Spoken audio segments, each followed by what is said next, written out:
J.V. Stalin. Marxism and the National Question. First published.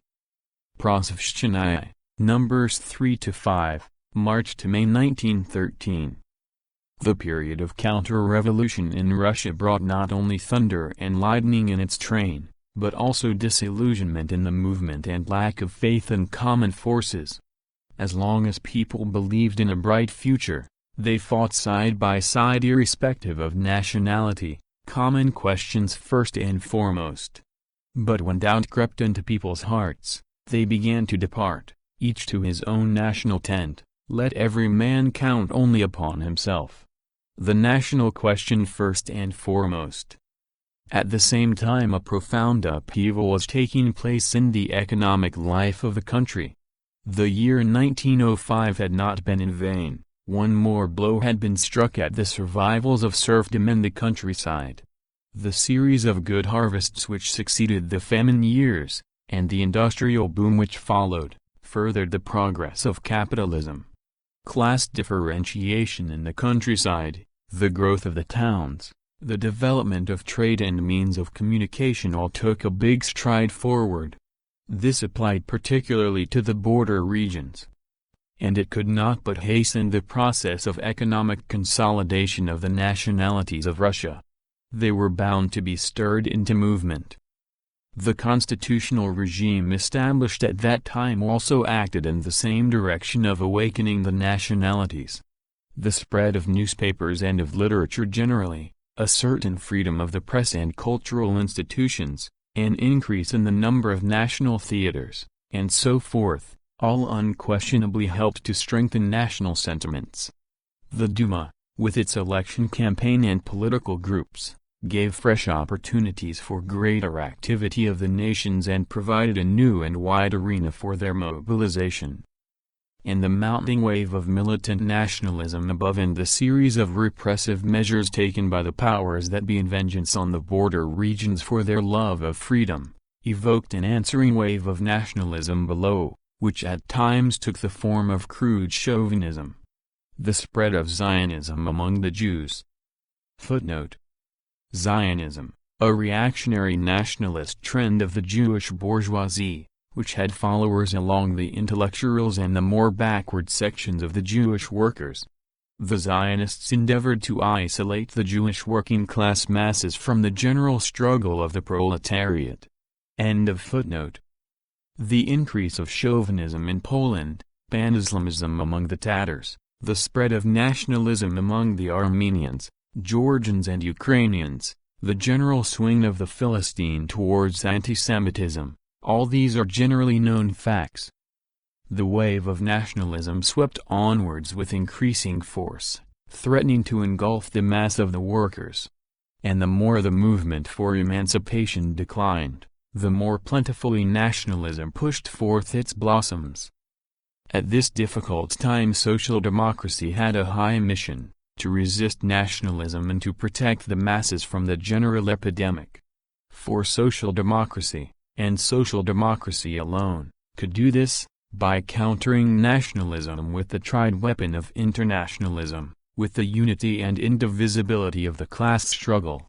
And the more powerfully the wave of nationalism advanced, the louder had to be the call of social democracy for fraternity and unity among the proletarians of all the nationalities of Russia.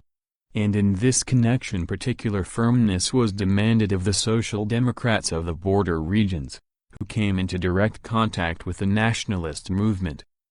But not all social democrats proved equal to the task, and this applies particularly to the social democrats of the border regions. The Bund, which had previously laid stress on the common tasks, now began to give prominence to its own specific, purely nationalist aims. It went to the length of declaring observance of the Sabbath and recognition of Yiddish a fighting issue in its election campaign.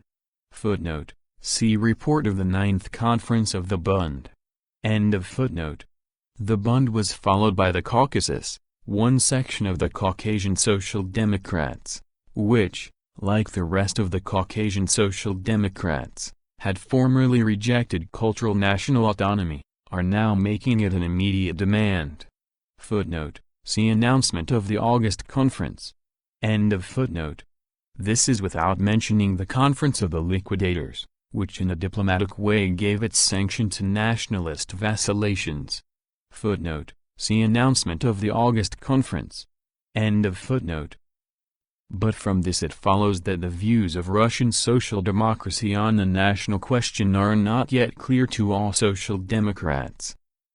It is evident that a serious and comprehensive discussion of the national question is required. Consistent social democrats must work solidly and indefatigably against the fog of nationalism, no matter from what quarter it proceeds. 1. The nation. What is a nation? A nation is primarily a community, a definite community of people. This community is not racial, nor is it tribal. The modern Italian nation was formed from Romans, Teutons, Etruscans, Greeks, Arabs, and so forth. The French nation was formed from Gauls, Romans, Britons, Teutons, and so on. The same must be said of the British, the Germans and others, who were formed into nations from people of diverse races and tribes. Thus, a nation is not a racial or tribal, but a historically constituted community of people. On the other hand, it is unquestionable that the great empires of Cyrus and Alexander could not be called nations, although they came to be constituted historically and were formed out of different tribes and races. They were not nations, but casual and loosely connected conglomerations of groups, which fell apart or joined together according to the victories or defeats of this or that conqueror. Thus, a nation is not a casual or ephemeral conglomeration, but a stable community of people. But not every stable community constitutes a nation. Austria and Russia are also stable communities, but nobody calls them nations. What distinguishes a national community from a state community? The fact, among others, that a national community is inconceivable without a common language, while a state need not have a common language. The Czech nation in Austria and the Polish in Russia would be impossible if each did not have a common language, whereas the integrity of Russia and Austria is not affected by the fact that there are a number of different languages within their borders. We are referring, of course, to the spoken languages of the people and not to the official governmental languages. Thus, a common language is one of the characteristic features of a nation. This, of course, does not mean that different nations always and everywhere speak different languages, or that all who speak one language necessarily constitute one nation. A common language for every nation, but not necessarily different languages for different nations. There is no nation which at one and the same time speaks several languages, but this does not mean that there cannot be two nations speaking the same language. Englishmen and Americans speak one language, but they do not constitute one nation. The same is true of the Norwegians and the Danes, the English and the Irish. But why, for instance, do the English and the Americans not constitute one nation in spite of their common language? Firstly, because they do not live together, but inhabit different territories. A nation is formed only as a result of lengthy and systematic intercourse, as a result of people living together generation after generation. But people cannot live together, for lengthy periods unless they have a common territory. Englishmen and Americans originally inhabited the same territory, England, and constituted one nation. Later, one section of the English emigrated from England to a new territory, America, and there, in the new territory, in the course of time, came to form the new American nation. Difference of territory led to the formation of different nations. Thus, a common territory is one of the characteristic features of a nation. But this is not all. Common territory does not by itself create a nation. This requires, in addition, an internal economic bond to weld the various parts of the nation into a single whole. There is no such bond between England and America, and so they constitute two different nations. But the Americans themselves would not deserve to be called a nation were not the different parts of America bound together into an economic whole, as a result of division of labor between them, the development of means of communication, and so forth. Take the Georgians, for instance. The Georgians before the reform inhabited a common territory and spoke one language. Nevertheless, they did not, strictly speaking, constitute one nation, for, being split up into a number of disconnected principalities, they could not share a common economic life. For centuries they waged war against each other and pillaged each other, each inciting the Persians and Turks against the other. The ephemeral and casual union of the principalities which some successful kings sometimes managed to bring about embraced at best a superficial administrative sphere, and rapidly disintegrated owing to the caprices of the princes and the indifference of the peasants. Nor could it be otherwise in economically disunited Georgia. Georgia came on the scene as a nation only in the latter half of the 19th century, when the fall of serfdom and the growth of the economic life of the country, the development of means of communication and the rise of capitalism, introduced division of labor between the various districts of Georgia, completely shattered the economic isolation of the principalities and bound them together into a single whole. The same must be said of the other nations which have passed through the stage of feudalism and have developed capitalism. Thus, a common economic life, economic cohesion, is one of the characteristic features of a nation. But even this is not all. Apart from the foregoing, one must take into consideration the specific spiritual complexion of the people constituting a nation. Nations differ not only in their conditions of life, but also in spiritual complexion, which manifests itself in peculiarities of national culture. If England, America and Ireland, which speak one language, nevertheless constitute three distinct nations, it is in no small measure due to the peculiar psychological makeup which they developed from generation to generation as a result of dissimilar conditions of existence. Of course, by itself, psychological makeup or, as it is otherwise called, national character, is something intangible for the observer, but insofar as it manifests itself in a distinctive culture common to the nation it is something tangible and cannot be ignored. Needless to say, national character is not a thing that is fixed once and for all, but is modified by changes in the conditions of life, but since it exists at every given moment, it leaves its impress on the physiognomy of the nation. Thus, a common psychological makeup, which manifests itself in a common culture, is one of the characteristic features of a nation. We have now exhausted the characteristic features of a nation. A nation is a historically constituted, stable community of people, formed on the basis of a common language, territory, economic life, and psychological makeup manifested in a common culture. It goes without saying that a nation, like every historical phenomenon, is subject to the law of change, has its history, its beginning and end. It must be emphasized that none of the above characteristics taken separately is sufficient to define a nation. More than that, it is sufficient for a single one of these characteristics to be lacking and a nation ceases to be a nation. It is possible to conceive of people possessing a common national character who, nevertheless, cannot be said to constitute a single nation if they are economically disunited, inhabit different territories, speak different languages, and so forth.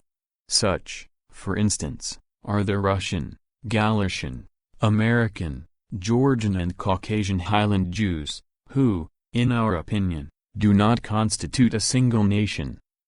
It is possible to conceive of people with a common territory and economic life who nevertheless would not constitute a single nation because they have no common language and no common national character. Such, for instance, are the Germans and Letts in the Baltic region. Finally, the Norwegians and the Danes speak one language, but they do not constitute a single nation owing to the absence of the other characteristics. It is only when all these characteristics are present together that we have a nation. It might appear that national character is not one of the characteristics but the sole essential characteristic of a nation, and that all the other characteristics are, properly speaking, only conditions for the development of a nation, rather than its characteristics. Such, for instance, is the view held by R. Springer, and more particularly by O. Bauer, who are social democratic theoreticians on the national question well known in Austria. Let us examine their theory of the nation. According to Springer, a nation is a union of similarly thinking and similarly speaking persons. It is a cultural community of modern people no longer tied to the soil. Our italics. Footnote, C. R. Springer, The National Problem, Общественная Польза Publishing House, 1909, page 43. End of footnote. Thus, a union of similarly thinking and similarly speaking people, no matter how disconnected they may be, no matter where they live, is a nation. Bauer goes even further. What is a nation? He asks. Is it a common language which makes people a nation?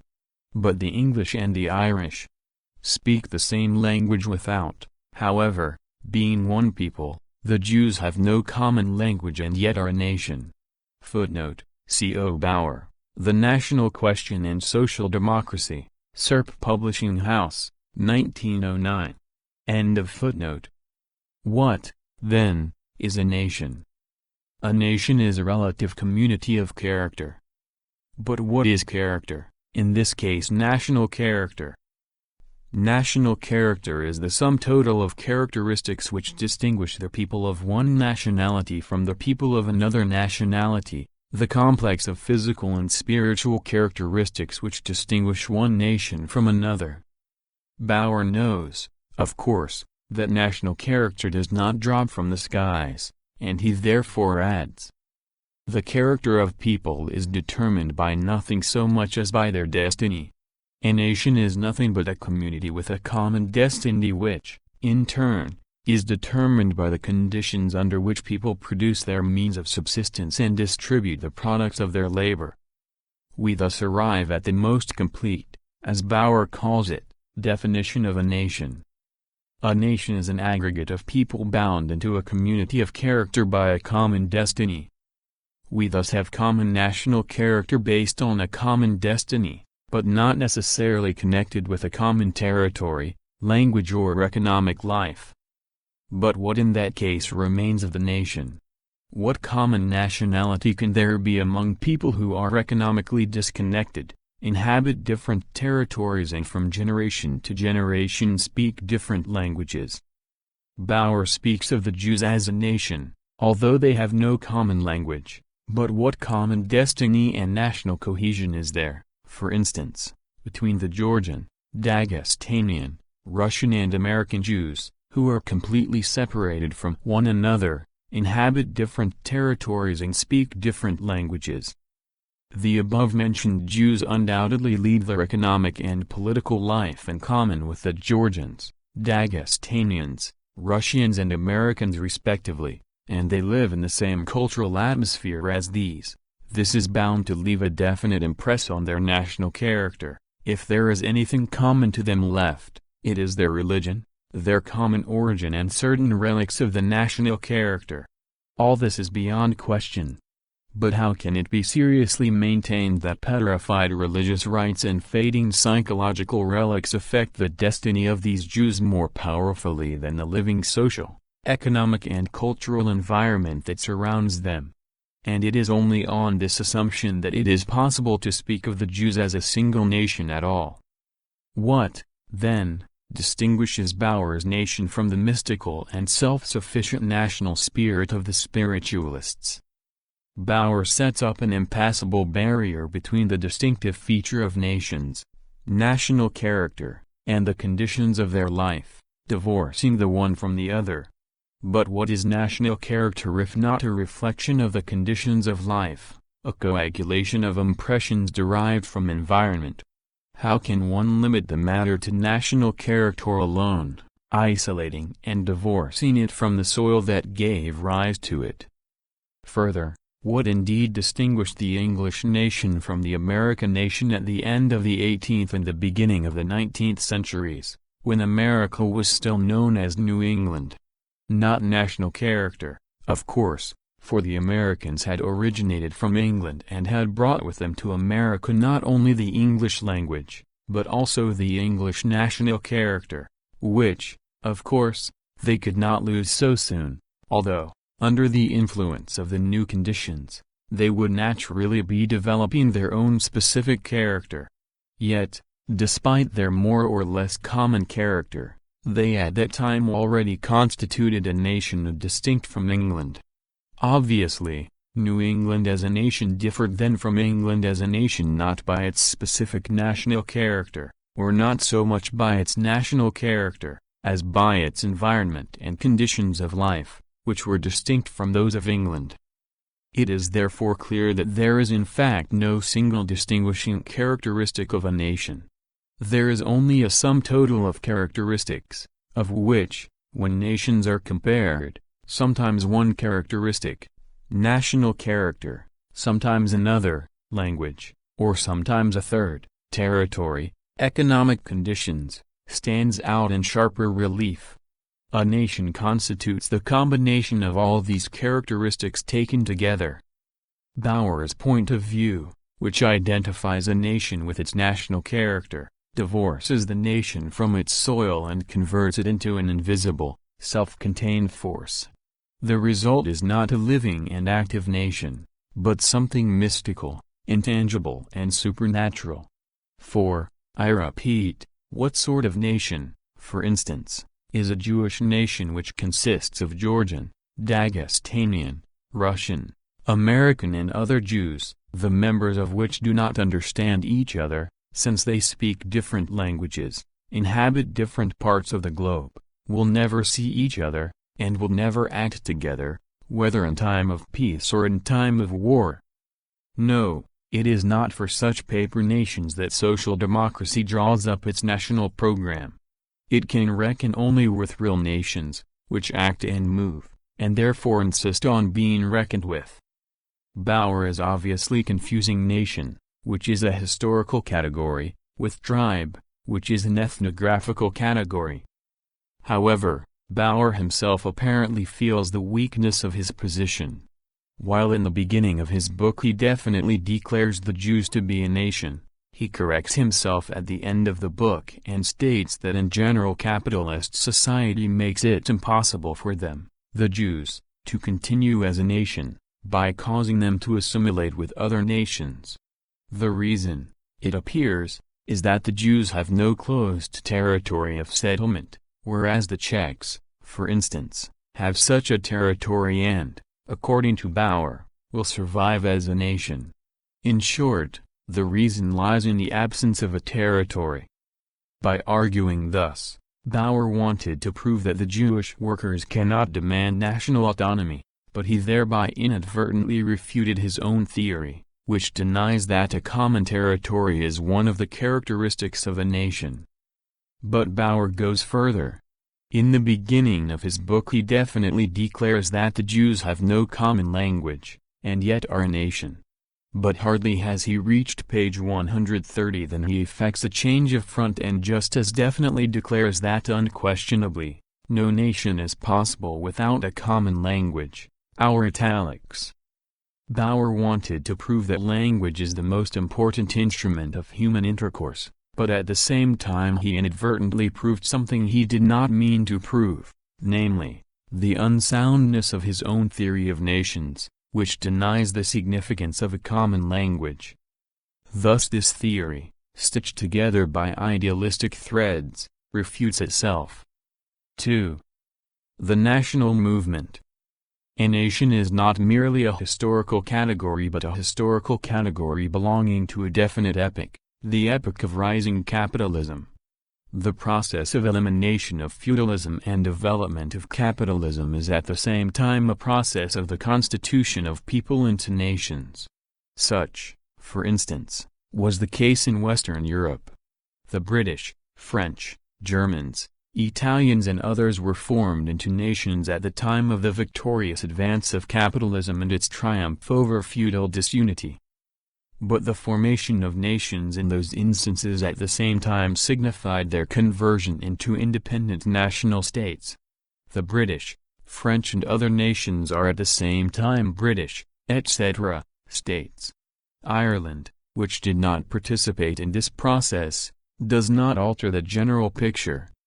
Matters proceeded somewhat differently in Eastern Europe. Whereas in the West nations developed into states, in the East multinational states were formed, states consisting of several nationalities. Such are Austria-Hungary and Russia. In Austria, the Germans proved to be politically the most developed, and they took it upon themselves to unite the Austrian nationalities into a state.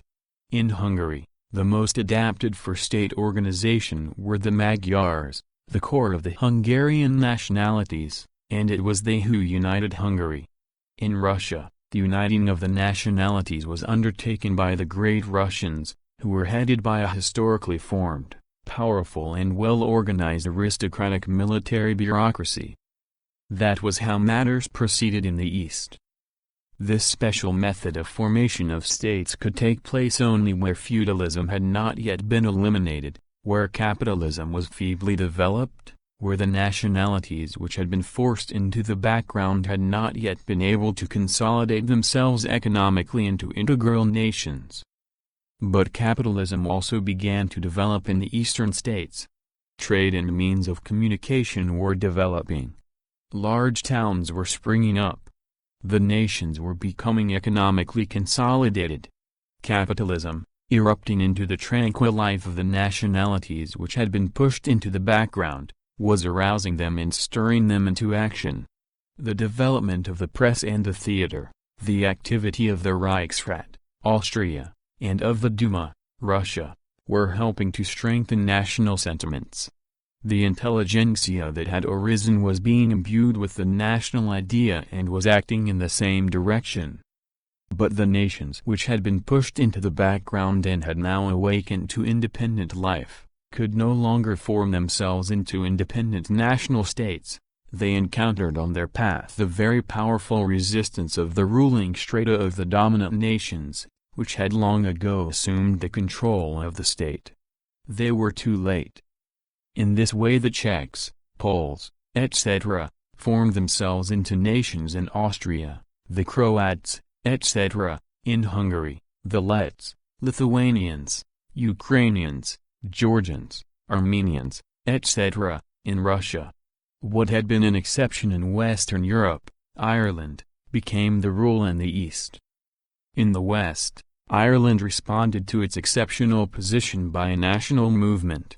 In the East, the awakened nations were bound to respond in the same fashion. Thus arose the circumstances which impelled the young nations of Eastern Europe onto the path of struggle. The struggle began and flared up, to be sure, not between nations as a whole, but between the ruling classes of the dominant nations and of those that had been pushed into the background.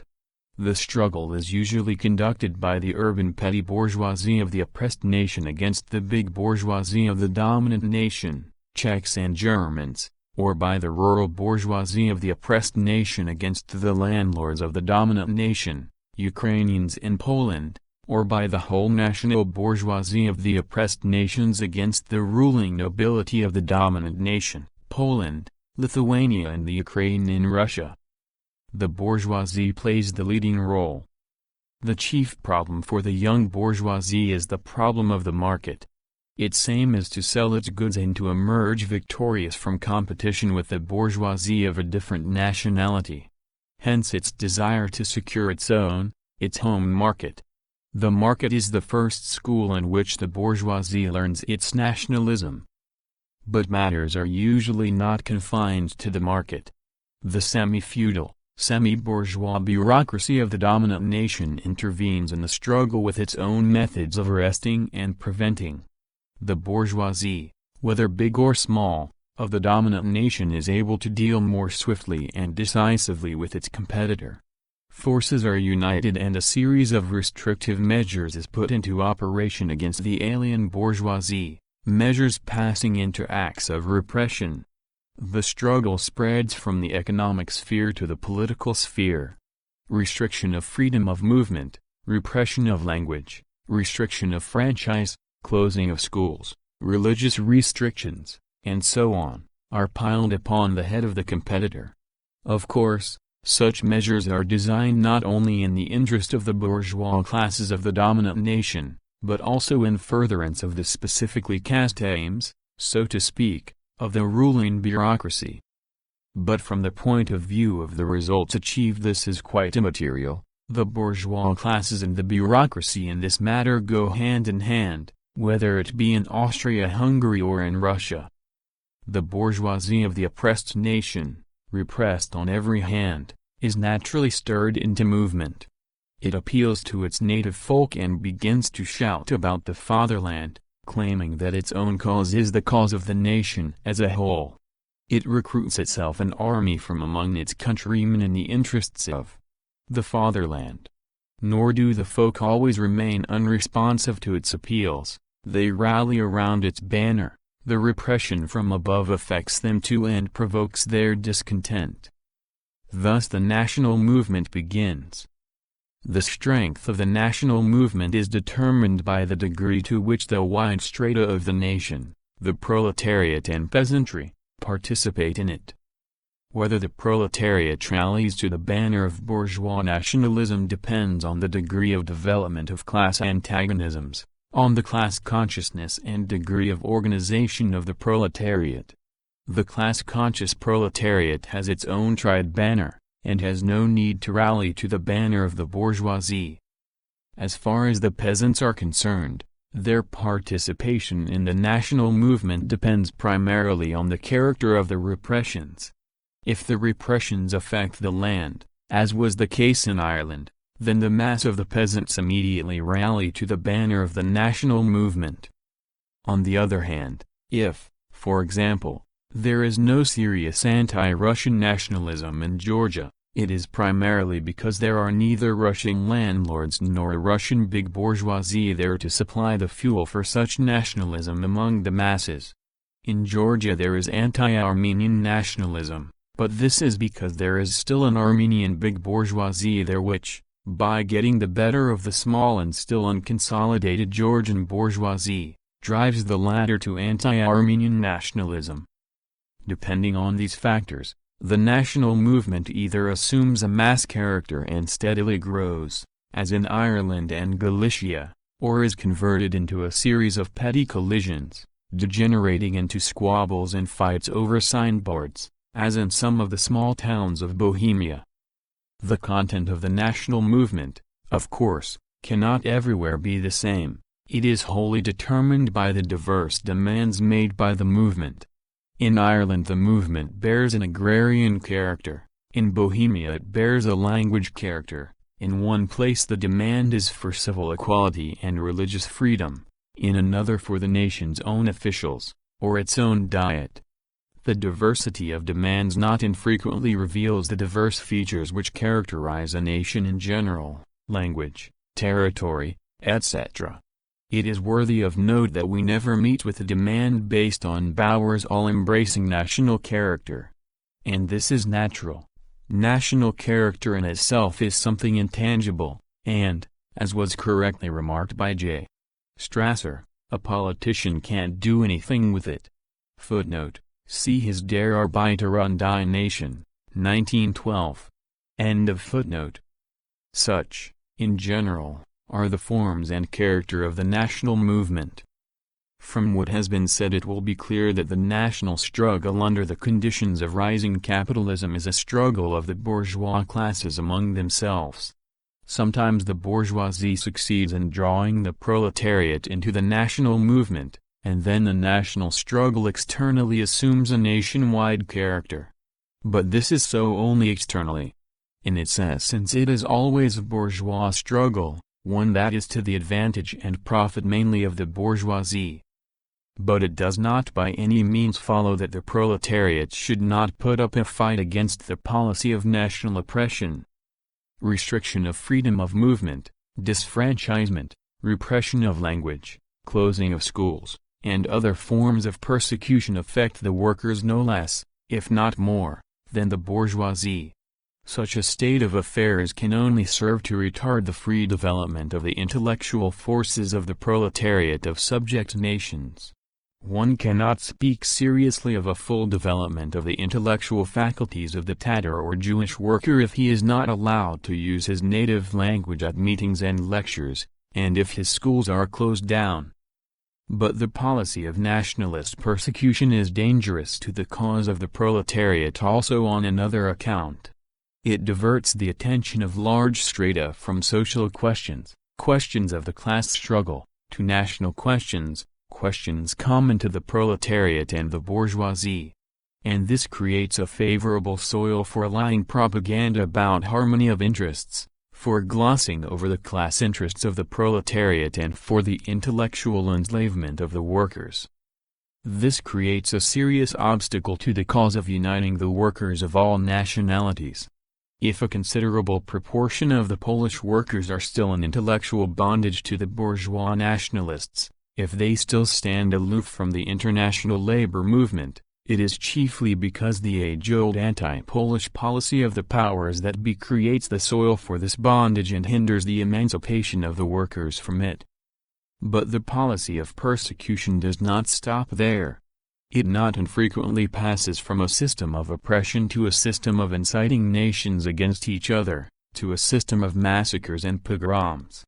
Of course, the latter system is not everywhere and always possible, but where it is possible, in the absence of elementary civil rights, it frequently assumes horrifying proportions and threatens to drown the cause of unity of the workers in blood and tears. The Caucasus and South Russia furnish numerous examples. Divide and rule, such is the purpose of the policy of incitement. And where such a policy succeeds, it is a tremendous evil for the proletariat and a serious obstacle to the cause of uniting the workers of all the nationalities in the state. But the workers are interested in the complete amalgamation of all their fellow workers into a single international army, in their speedy and final emancipation from intellectual bondage to the bourgeoisie, and in the full and free development of the intellectual forces of their brothers, whatever nation they may belong to. The workers therefore combat and will continue to combat the policy of national oppression in all its forms, from the most subtle to the most crude, as well as the policy of inciting nations against each other in all its forms. Social democracy in all countries therefore proclaims the right of nations to self-determination. The right of self-determination means that only the nation itself has the right to determine its destiny, that no one has the right forcibly to interfere in the life of the nation, to destroy its schools and other institutions, to violate its habits and customs, to repress its language, or curtail its rights. This, of course, does not mean that social democracy will support every custom and institution of a nation.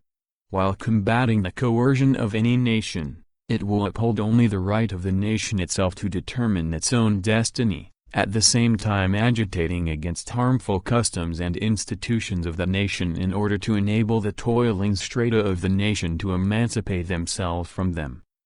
The right of self-determination means that a nation may arrange its life in the way it wishes. It has the right to arrange its life on the basis of autonomy. It has the right to enter into federal relations with other nations. It has the right to complete secession. Nations are sovereign, and all nations have equal rights. This, of course, does not mean that social democracy will support every demand of a nation.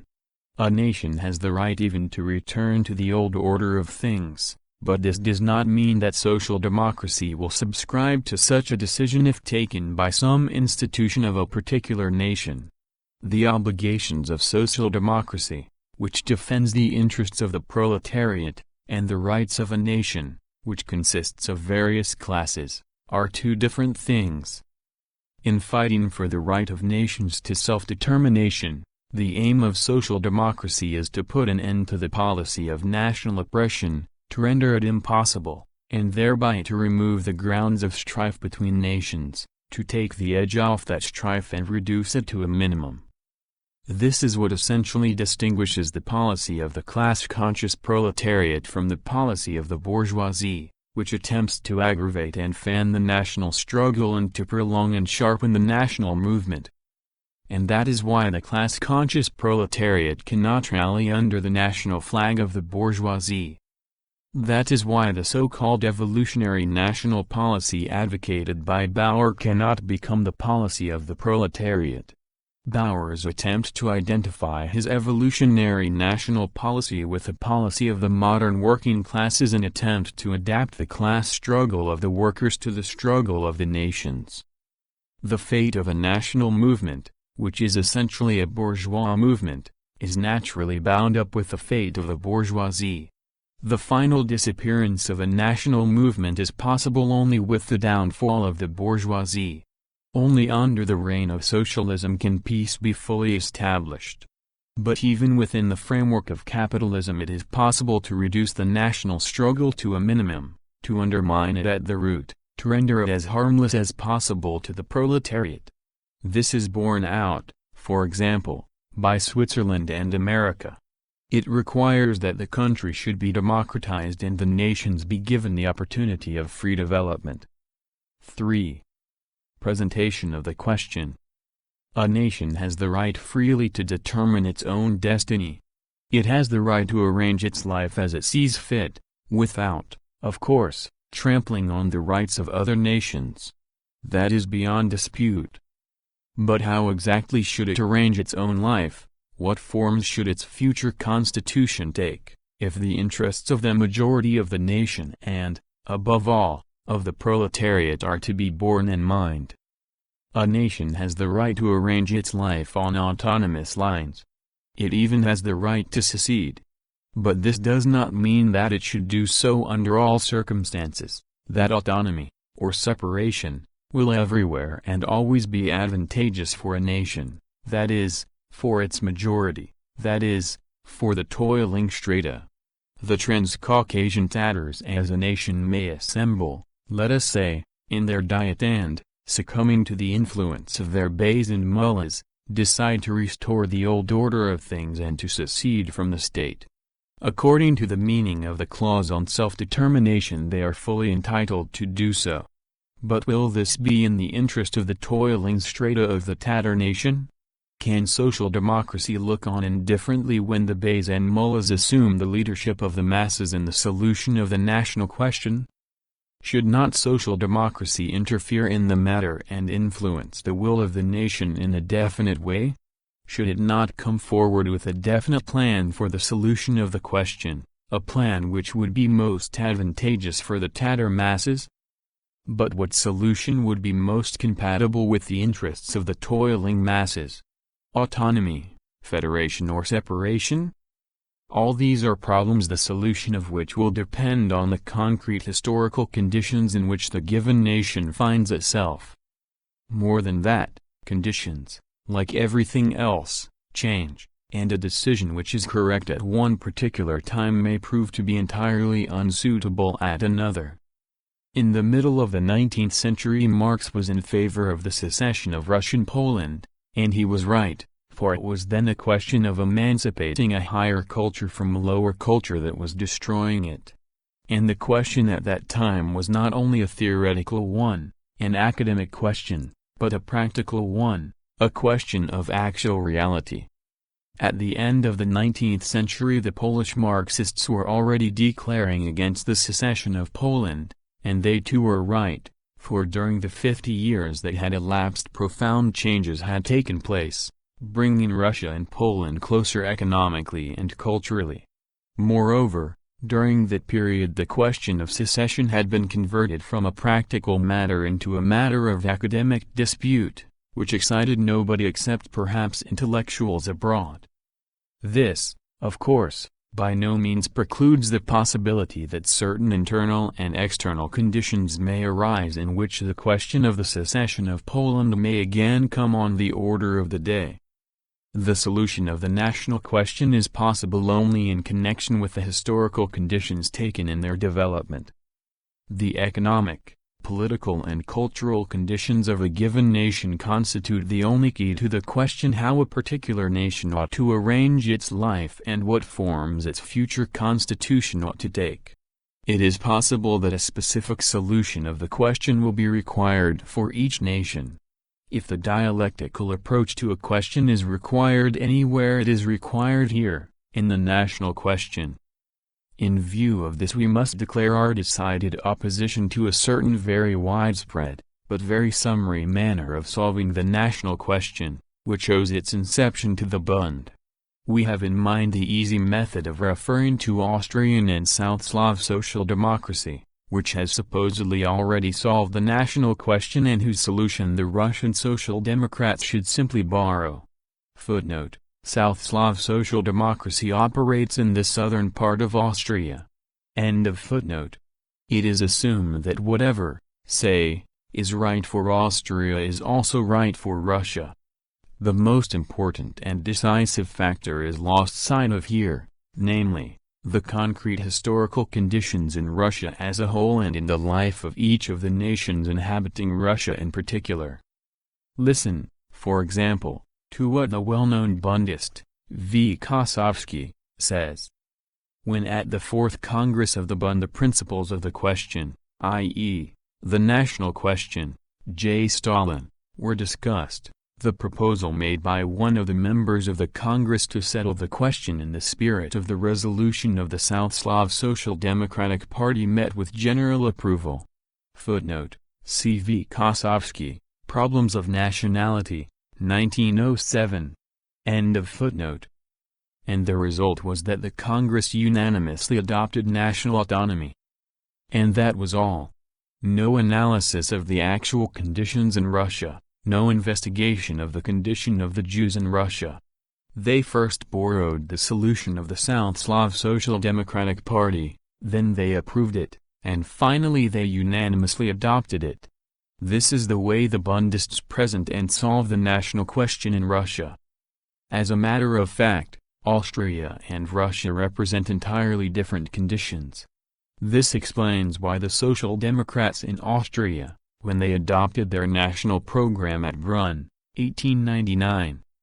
Footnote: the Brunn Parteitag, or Congress, of the Austrian Social Democratic Party was held on September 24 to 29, 1899. The resolution on the national question adopted by this Congress is quoted by J. V. Stalin in the Chapter 4, Cultural National Autonomy. End of footnote.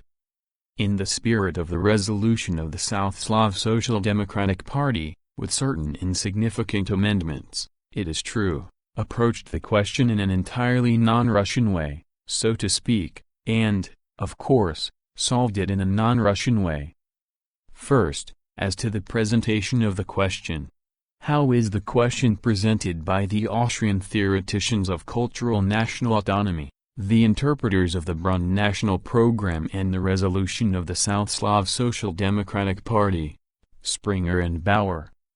Whether a multinational state is possible, says Springer, and whether, in particular, the Austrian nationalities are obliged to form a single political entity, is a question we shall not answer here but shall assume to be settled.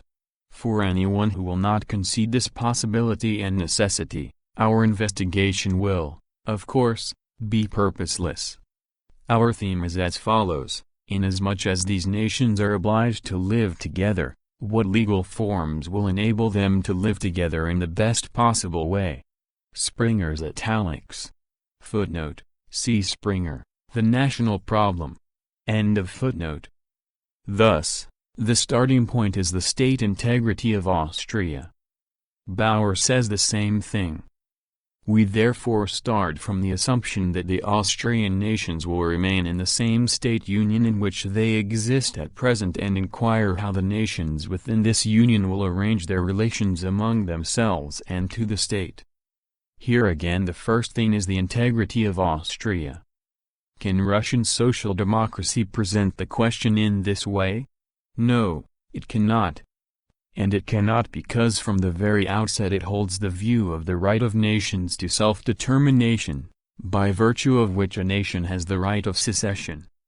Even the Bundesgoldblatt admitted at the Second Congress of Russian Social Democracy that the latter could not abandon the standpoint of self-determination.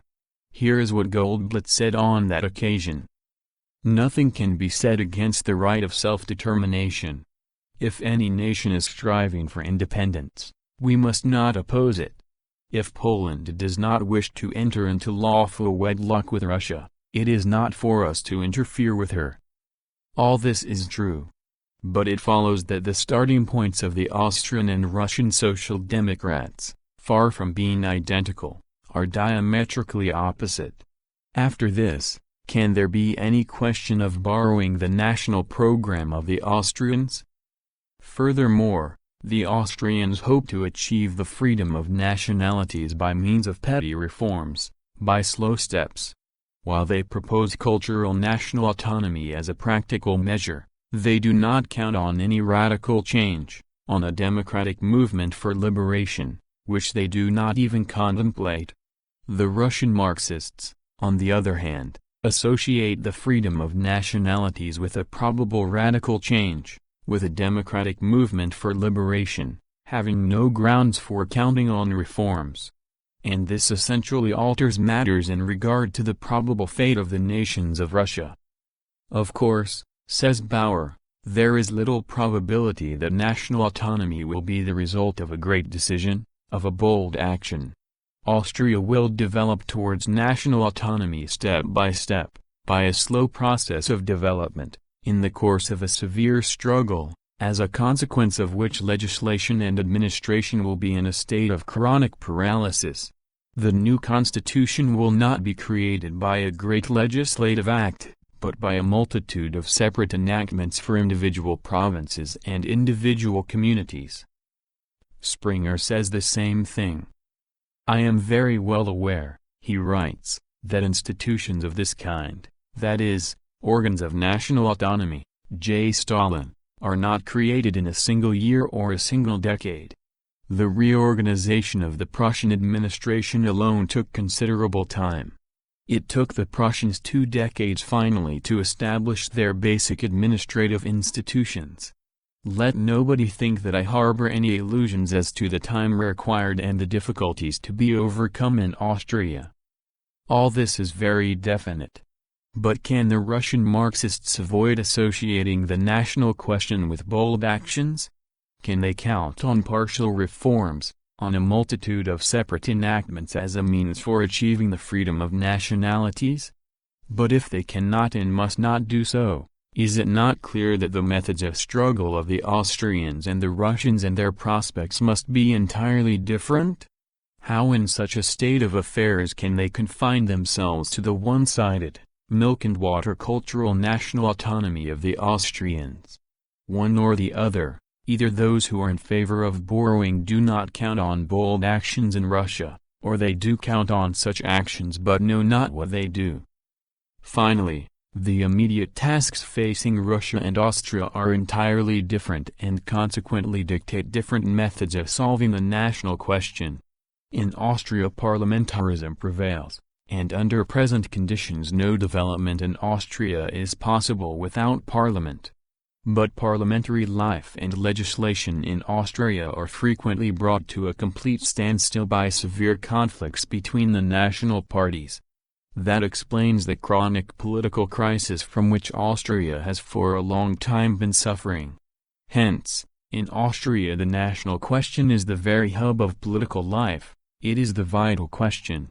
It is therefore not surprising that the Austrian social democratic politicians should first of all try in one way or another to find a solution for the national conflicts, of course on the basis of the existing parliamentary system, by parliamentary methods. Not so with Russia. In the first place, in Russia there is no parliament, thank God. Footnote: thank God we have no parliament here. The words uttered by Viko Kovtsev, Tsarist Minister of Finance, later Prime Minister, in the State Duma on April 24, 1908.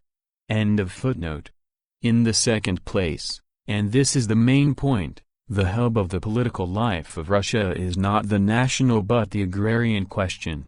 Consequently, the fate of the Russian problem, and, accordingly, the liberation of the nations too, is bound up in Russia with the solution of the agrarian question, that is, with the destruction of the relics of feudalism, that is, with the democratization of the country. That explains why in Russia the national question is not an independent and decisive one, but a part of the general and more important question of the emancipation of the country.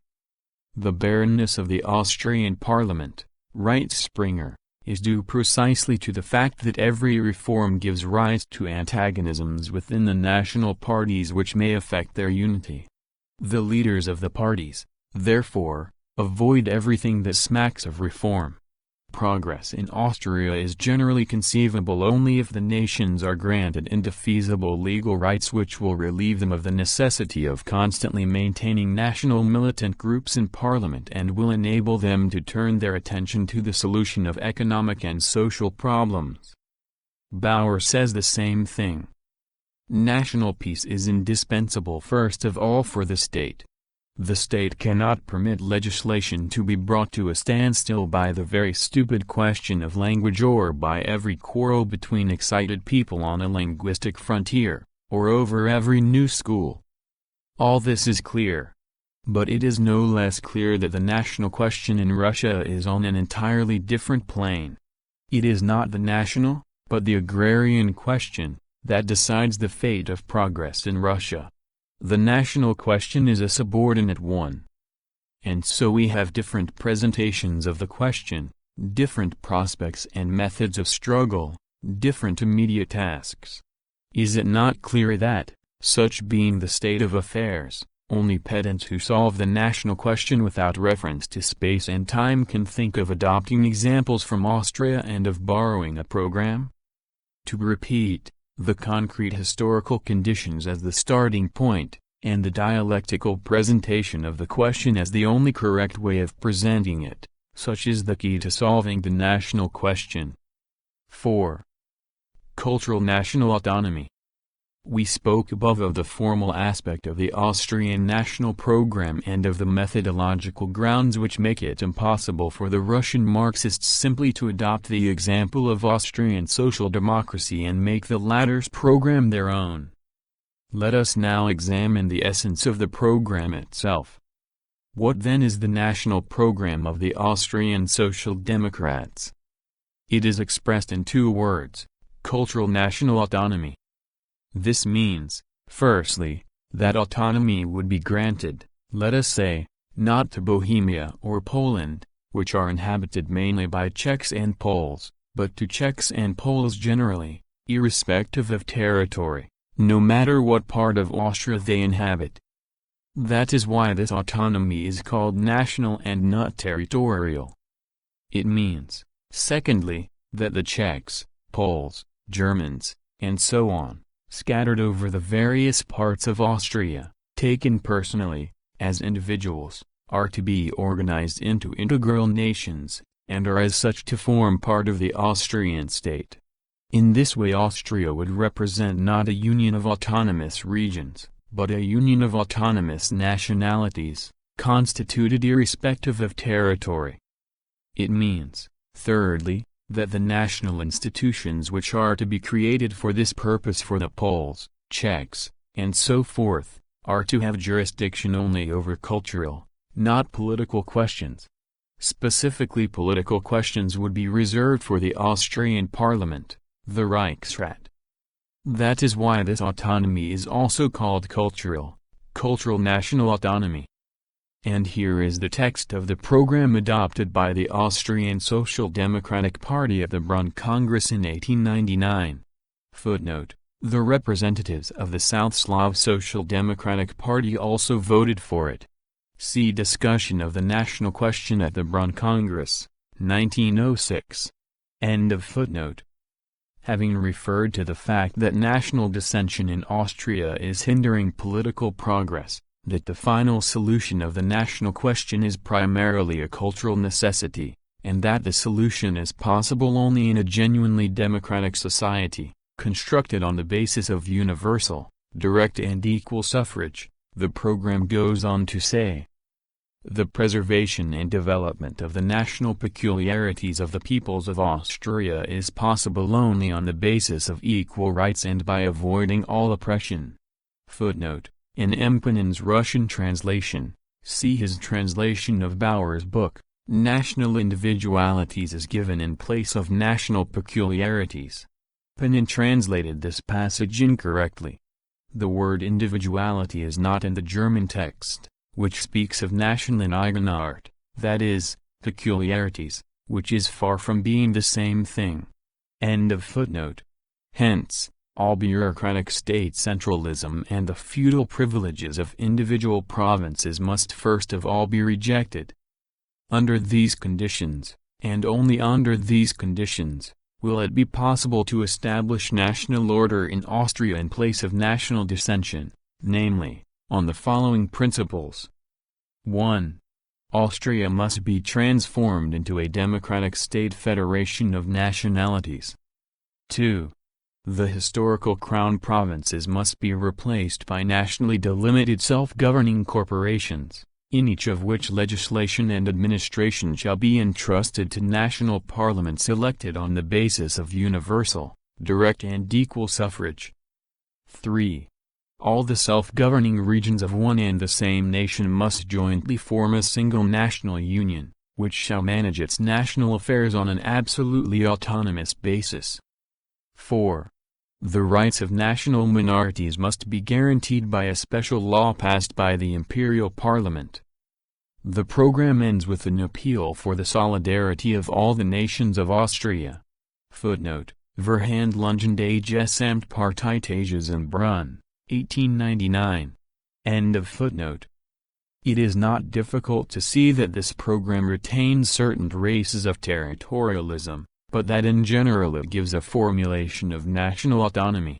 It is not without good reason that Springer, the first agitator on behalf of cultural national autonomy, greets it with enthusiasm. Bauer also supports this program, calling it a theoretical victory for national autonomy. Only, in the interests of greater clarity, he proposes that point 4 be replaced by a more definite formulation, which would declare the necessity of constituting the national minority within each self-governing region into a public corporation for the management of educational and other cultural affairs. Such is the national program of Austrian social democracy.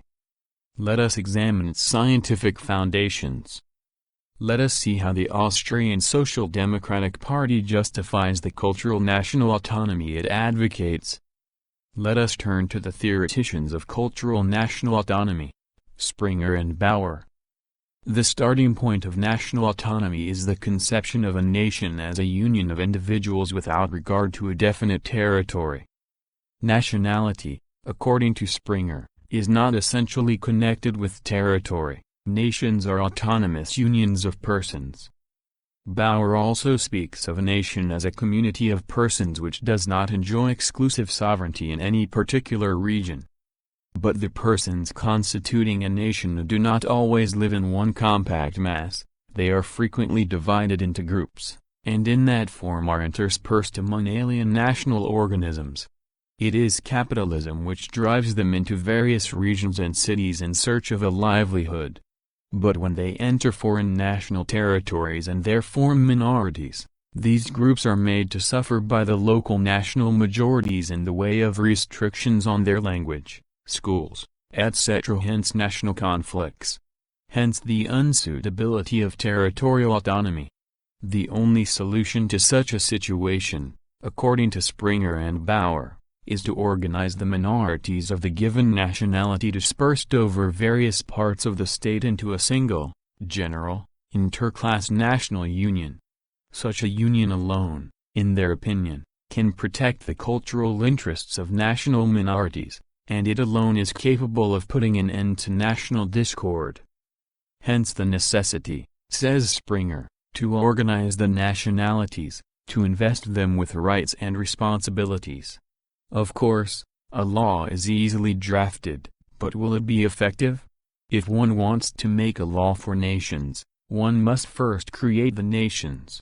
Unless the nationalities are constituted, it is impossible to create national rights and eliminate national dissension. Bauer expressed himself in the same spirit when he proposed, as a demand of the working class, that the minorities should be constituted into public corporations based on the personal principle. But how is a nation to be organized? How is one to determine to what nation any given individual belongs? Nationality, says Springer, will be determined by certificates. Every individual domiciled in a given region must declare his affiliation to one of the nationalities of that region. The personal principle, says Bauer, presumes that the population will be divided into nationalities. On the basis of the free declaration of the adult citizens, national registers must be drawn up. Further, all the Germans in nationally homogeneous districts, says Bauer, and all the Germans entered in the national registers in the dual districts will constitute the German nation and elect a national council. The same applies to the Czechs, Poles, and so on. The National Council, according to Springer, is the cultural parliament of the nation, empowered to establish the principles and to grant funds, thereby assuming guardianship over national education, national literature, art and science, the formation of academies, museums, galleries, theaters, etc. Such will be the organization of a nation and its central institution. According to Bauer, the Austrian Social Democratic Party is striving, by the creation of these interclass institutions, to make national culture the possession of the whole people and thereby unite all the members of the nation into a national cultural community. Our italics. One might think that all this concerns Austria alone. But Bauer does not agree. He emphatically declares that national autonomy is essential also for other states which, like Austria, consist of several nationalities. In the multinational state, according to Bauer, the working class of all the nations opposes the national power policy of the propertied classes with the demand for national autonomy. Then, imperceptibly substituting national autonomy for the self-determination of nations, he continues. Thus, national autonomy, the self-determination of nations, will necessarily become the constitutional program of the proletariat of all the nations in a multinational state. But he goes still further. He profoundly believes that the interclass national unions constituted by him and Springer will serve as a sort of prototype of the future socialist society. For he knows that the socialist system of society will divide humanity into nationally delimited communities, that under socialism there will take place a grouping of humanity into autonomous national communities, that thus, socialist society will undoubtedly present a checkered picture of national unions of persons and territorial corporations, and that accordingly the socialist principle of nationality is a higher synthesis of the national principle and national autonomy. Enough, it would seem. These are the arguments for cultural national autonomy as given in the works of Bauer and Springer. The first thing that strikes the eye is the entirely inexplicable and absolutely unjustifiable substitution of national autonomy for self-determination of nations. One or the other, either Bauer failed to understand the meaning of self-determination, or he did understand it but for some reason or other deliberately narrowed its meaning. For there is no doubt that cultural national autonomy presupposes the integrity of the multinational state, whereas self-determination goes outside the framework of this integrity, and b. that self-determination endows a nation with complete rights, whereas national autonomy endows it only with cultural rights. That in the first place. In the second place, a combination of internal and external conditions is fully possible at some future time by virtue of which one or another of the nationalities may decide to secede from a multinational state, say from Austria. Did not the Ruthenian Social Democrats at the Brunn Party Congress announce their readiness to unite the two parts of their people into one whole? Footnote. See Proceedings of the Brunn Social Democratic Party Congress. End of footnote. What, in such a case, becomes of national autonomy, which is inevitable for the proletariat of all the nations? What sort of solution of the problem is it that mechanically squeezes nations into the Procrustean bed of an integral state? Further, national autonomy is contrary to the whole course of development of nations. It calls for the organization of nations, but can they be artificially welded together if economic development tears whole groups from them and disperses these groups over various regions? There is no doubt that in the early stages of capitalism nations become welded together.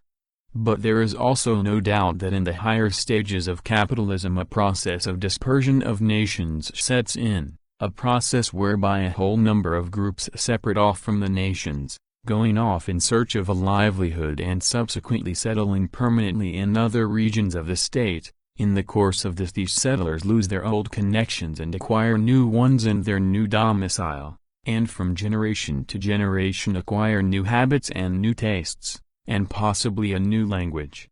The question arises, is it possible to unite into a single national union groups that have grown so distinct? Where are the magic links to unite what cannot be united? Is it conceivable that, for instance, the Germans of the Baltic provinces and the Germans of Transcaucasia can be united into a single nation? But if it is not conceivable and not possible, wherein does national autonomy differ from the utopia of the old nationalists, who endeavored to turn back the wheel of history? But the unity of a nation diminishes not only as a result of migration. It diminishes also from internal causes, owing to the growing acuteness of the class struggle. In the early stages of capitalism one can still speak of a common culture of the proletariat and the bourgeoisie. But as large-scale industry develops and the class struggle becomes more and more acute, this common culture begins to melt away. One cannot seriously speak of the common culture of a nation when employers and workers of one and the same nation cease to understand each other. What common destiny can there be when the bourgeoisie thirsts for war, and the proletariat declares war on war? Can a single interclass national union be formed from such opposed elements? And, after this, can one speak of the union of all the members of the nation into a national cultural community? Is it not obvious that national autonomy is contrary to the whole course of the class struggle? But let us assume for a moment that the slogan "Organize the nation" is practicable. One might understand bourgeois nationalist parliamentarians endeavoring to organize a nation for the purpose of securing additional votes. But since when have social democrats begun to occupy themselves with organizing nations, constituting nations, creating nations? What sort of social democrats are they who in the epoch of extreme intensification of the class struggle organize interclass national unions? Until now the Austrian, as well as every other, social democratic party, had one task before it, namely, to organize the proletariat. That task has apparently become antiquated. Springer and Bauer are now setting a new task, a more absorbing task, namely, to organize a nation. However, logic has its obligations. He who adopts national autonomy must also adopt this new task. But to adopt the latter means to abandon the class position and to take the path of nationalism. Springer's and Bauer's cultural national autonomy is a subtle form of nationalism. And it is by no means fortuitous that the national program of the Austrian Social Democrats enjoins a concern for the preservation and development of the national peculiarities of the peoples. Just think, to preserve such national peculiarities of the Transcaucasian Tatars as self-flagellation at the festival of Shaksai Vaksai, or to develop such national peculiarities of the Georgians as the vendetta. A demand of this character is in place in an outright bourgeois nationalist program, and if it appears in the program of the Austrian Social Democrats it is because national autonomy tolerates such demands, it does not contradict them. But if national autonomy is unsuitable now, It will be still more unsuitable in the future, socialist society. Bauer's prophecy regarding the division of humanity into nationally delimited communities is refuted by the whole course of development of modern human society. National barriers are being demolished and are falling, rather than becoming firmer. As early as the 40s, Marx declared that national differences and antagonisms between peoples are daily more and more vanishing and that the supremacy of the proletariat will cause them to vanish still faster. Footnote: see Chapter 2 of the Manifesto of the Communist Party by Karl Marx and Friedrich Engels. End of footnote. The subsequent development of mankind, accompanied as it was by the colossal growth of capitalist production, the reshuffling of nationalities and the union of people within ever larger territories, emphatically confirms Marx's thought. Bauer's desire to represent socialist society as a checkered picture of national unions of persons and territorial corporations is a timid attempt to substitute for Marx's conception of socialism a revised version of Bakunin's conception. The history of socialism proves that every such attempt contains the elements of inevitable failure. There is no need to mention the kind of socialist principle of nationality glorified by Bauer, which, in our opinion, substitutes for the socialist principle of the class struggle the bourgeois principle of nationality. If national autonomy is based on such a dubious principle, it must be admitted that it can only cause harm to the working class movement. True, such nationalism is not so transparent, for it is skillfully masked by socialist phrases, but it is all the more harmful to the proletariat for that reason. We can always cope with open nationalism, for it can easily be discerned. It is much more difficult to combat nationalism when it is masked and unrecognizable beneath its mask. Protected by the armor of socialism, it is less vulnerable and more tenacious. Implanted among the workers, it poisons the atmosphere and spreads harmful ideas of mutual distrust and segregation among the workers of the different nationalities. But this does not exhaust the harm caused by national autonomy. It prepares the ground not only for the segregation of nations, but also for breaking up the united labor movement. The idea of national autonomy creates the psychological conditions for the division of the United Workers' Party into separate parties built on national lines. The breakup of the party is followed by the breakup of the trade unions, and complete segregation is the result. In this way the united class movement is broken up into separate national rivulets. Austria, the home of national autonomy, provides the most deplorable examples of this. As early as 1897, the Wimberg Party Congress (footnote: the Vienna Congress, or Wimberg Congress, after the name of the hotel in which it met) of the Austrian Social Democratic Party was held June 6 to 12, 1897. End of footnote. The once united Austrian Social Democratic Party began to break up into separate parties. The breakup became still more marked after the Brunn Party Congress, 1899, which adopted national autonomy. Matters have finally come to such a pass that in place of a united international party there are now 6 national parties, of which the Czech Social Democratic Party will not even have anything to do with the German Social Democratic Party. But with the parties are associated the trade unions. In Austria, both in the parties and in the trade unions, the main brunt of the work is borne by the same social democratic workers. There was therefore reason to fear that separatism in the party would lead to separatism in the trade unions and that the trade unions would also break up. That, in fact, is what happened. The trade unions have also divided according to nationality. Now things frequently go so far that the Czech workers will even break a strike of German workers, or will unite at municipal elections with the Czech bourgeois against the German workers. It will be seen from the foregoing that cultural national autonomy is no solution of the national question. Not only that, it serves to aggravate and confuse the question by creating a situation which favors the destruction of the unity of the labor movement, fosters the segregation of the workers according to nationality and intensifies friction among them. Such is the harvest of national autonomy. 5. The Bund, its nationalism, its separatism. We said above that Bauer, while granting the necessity of national autonomy for the Czechs, Poles, and so on, nevertheless opposes similar autonomy for the Jews. In answer to the question, should the working class demand autonomy for the Jewish people? Bauer says that national autonomy cannot be demanded by the Jewish workers. According to Bauer, the reason is that capitalist society makes it impossible for them, the Jews, J. Stalin, to continue as a nation. In brief, the Jewish nation is coming to an end, and hence there is nobody to demand national autonomy for. The Jews are being assimilated.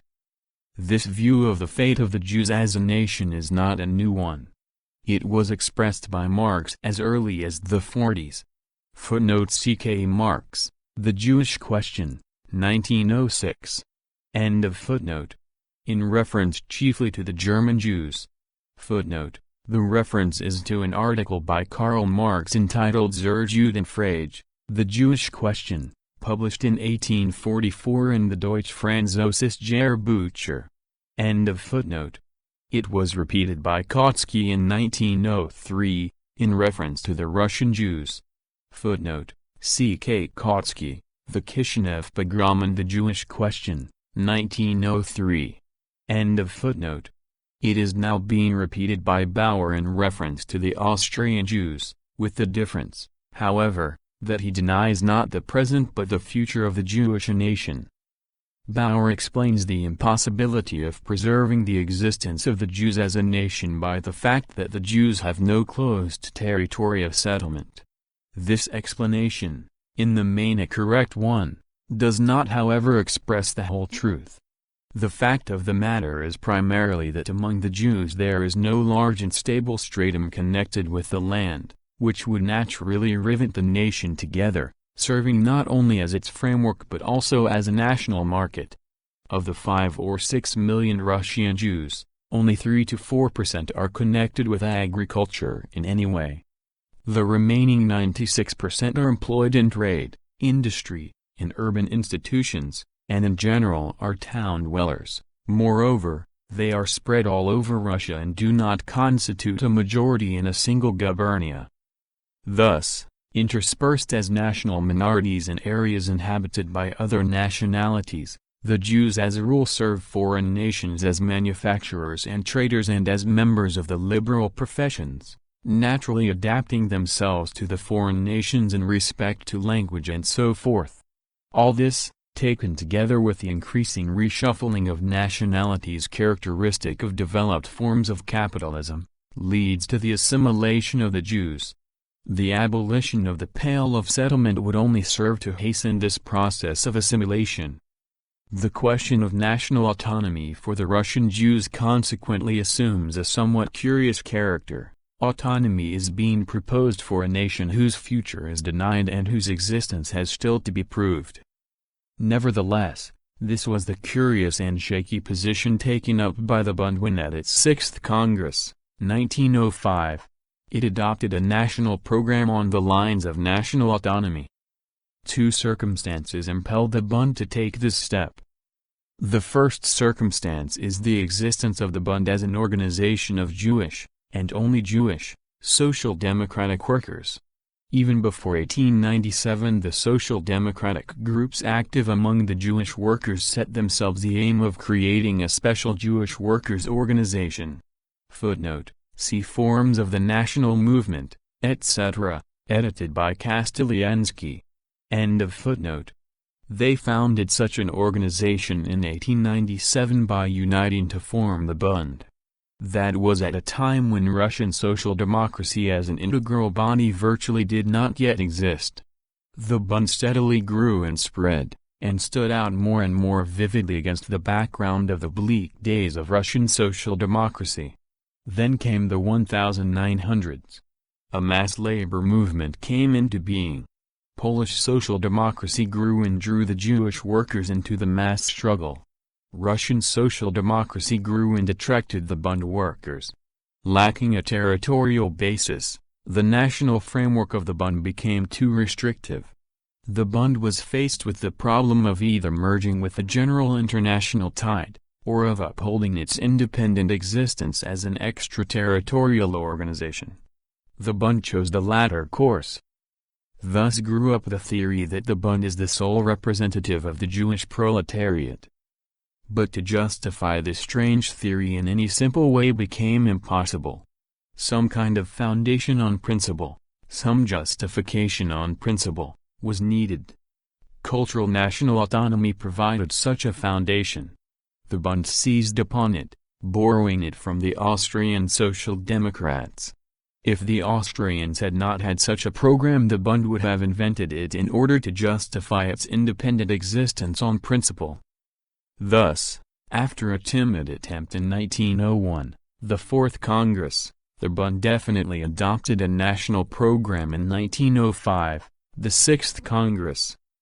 The second circumstance is the peculiar position of the Jews as separate national minorities within compact majorities of other nationalities in integral regions. We have already said that this position is undermining the existence of the Jews as a nation and puts them on the road to assimilation. But this is an objective process. Subjectively, in the minds of the Jews, it provokes a reaction and gives rise to the demand for a guarantee of the rights of a national minority, for a guarantee against assimilation. Preaching as it does the vitality of the Jewish nationality, the Bund could not avoid being in favor of a guarantee. And, having taken up this position, it could not but accept national autonomy. For if the Bund could seize upon any autonomy at all, it could only be national autonomy, that is, cultural national autonomy. There could be no question of territorial political autonomy for the Jews, since the Jews have no definite integral territory. It is noteworthy that the Bund from the outset stressed the character of national autonomy as a guarantee of the rights of national minorities, as a guarantee of the free development of nations. Nor was it fortuitous that the representative of the Bund at the Second Congress of the Russian Social Democratic Party, Goldblatt, defined national autonomy as institutions which guarantee them, that is, nations, complete freedom of cultural development. Footnote: see Minutes of the Second Congress. End of footnote. A similar proposal was made by supporters of the ideas of the Bund to the Social Democratic group in the Fourth Duma. In this way the Bund adopted the curious position of national autonomy for the Jews. We have examined above national autonomy in general. The examination showed that national autonomy leads to nationalism. We shall see later that the Bund has arrived at the same end point. But the Bund also regards national autonomy from a special aspect, namely, from the aspect of guarantees of the rights of national minorities. Let us also examine the question from this special aspect. It is all the more necessary since the problem of national minorities, and not of the Jewish minorities alone, is one of serious moment for social democracy. And so, it is a question of institutions which guarantee nations complete freedom of cultural development. But what are these institutions which guarantee, etc.? They are primarily the National Council of Springer and Bauer, something in the nature of a Diet for Cultural Affairs. But can these institutions guarantee a nation complete freedom of cultural development? Can a Diet for Cultural Affairs guarantee a nation against nationalist persecution? The Bund believes it can. But history proves the contrary. At one time a Diet existed in Russian Poland. It was a political Diet and, of course, endeavored to guarantee freedom of cultural development for the Poles. But, far from succeeding in doing so, it itself succumbed in the unequal struggle against the political conditions generally prevailing in Russia. A Diet has been in existence for a long time in Finland, and it too endeavors to protect the Finnish nationality from encroachments, but how far it succeeds in doing so everybody can see. Of course, there are Diets and Diets, and it is not so easy to cope with the democratically organized Finnish Diet as it was with the aristocratic Polish Diet. But the decisive factor, nevertheless, is not the Diet, but the general regime in Russia. If such a grossly Asiatic social and political regime existed in Russia now as in the past, at the time the Polish Diet was abolished, things would go much harder with the Finnish Diet. Moreover, the policy of encroachments upon Finland is growing, and it cannot be said that it has met with defeat. If such is the case with old, historically evolved institutions, political diets, still less will young diets, young institutions, especially such feeble institutions as cultural diets, be able to guarantee the free development of nations. Obviously, it is not a question of institutions, but of the general regime prevailing in the country. If there is no democracy in the country, there can be no guarantees of complete freedom for cultural development of nationalities. One may say with certainty that the more democratic a country is, the fewer are the encroachments made on the freedom of nationalities, and the greater are the guarantees against such encroachments. Russia is a semi-Asiatic country, and therefore in Russia the policy of encroachments not infrequently assumes the grossest form, the form of pogroms. It need hardly be said that in Russia guarantees have been reduced to the very minimum. Germany is, however, European, and she enjoys a measure of political freedom. It is not surprising that the policy of encroachments there never takes the form of pogroms. In France, of course, there are still more guarantees, for France is more democratic than Germany. There is no need to mention Switzerland, where, thanks to her highly developed, although bourgeois democracy, nationalities live in freedom, whether they are a minority or a majority. Thus the Bund adopts a false position when it asserts that institutions by themselves are able to guarantee complete cultural development for nationalities. It may be said that the Bund itself regards the establishment of democracy in Russia as a preliminary condition for the creation of institutions and guarantees of freedom. But this is not the case. From the report of the 8th Conference of the Bund it will be seen that the Bund thinks it can secure institutions on the basis of the present system in Russia, by reforming the Jewish community.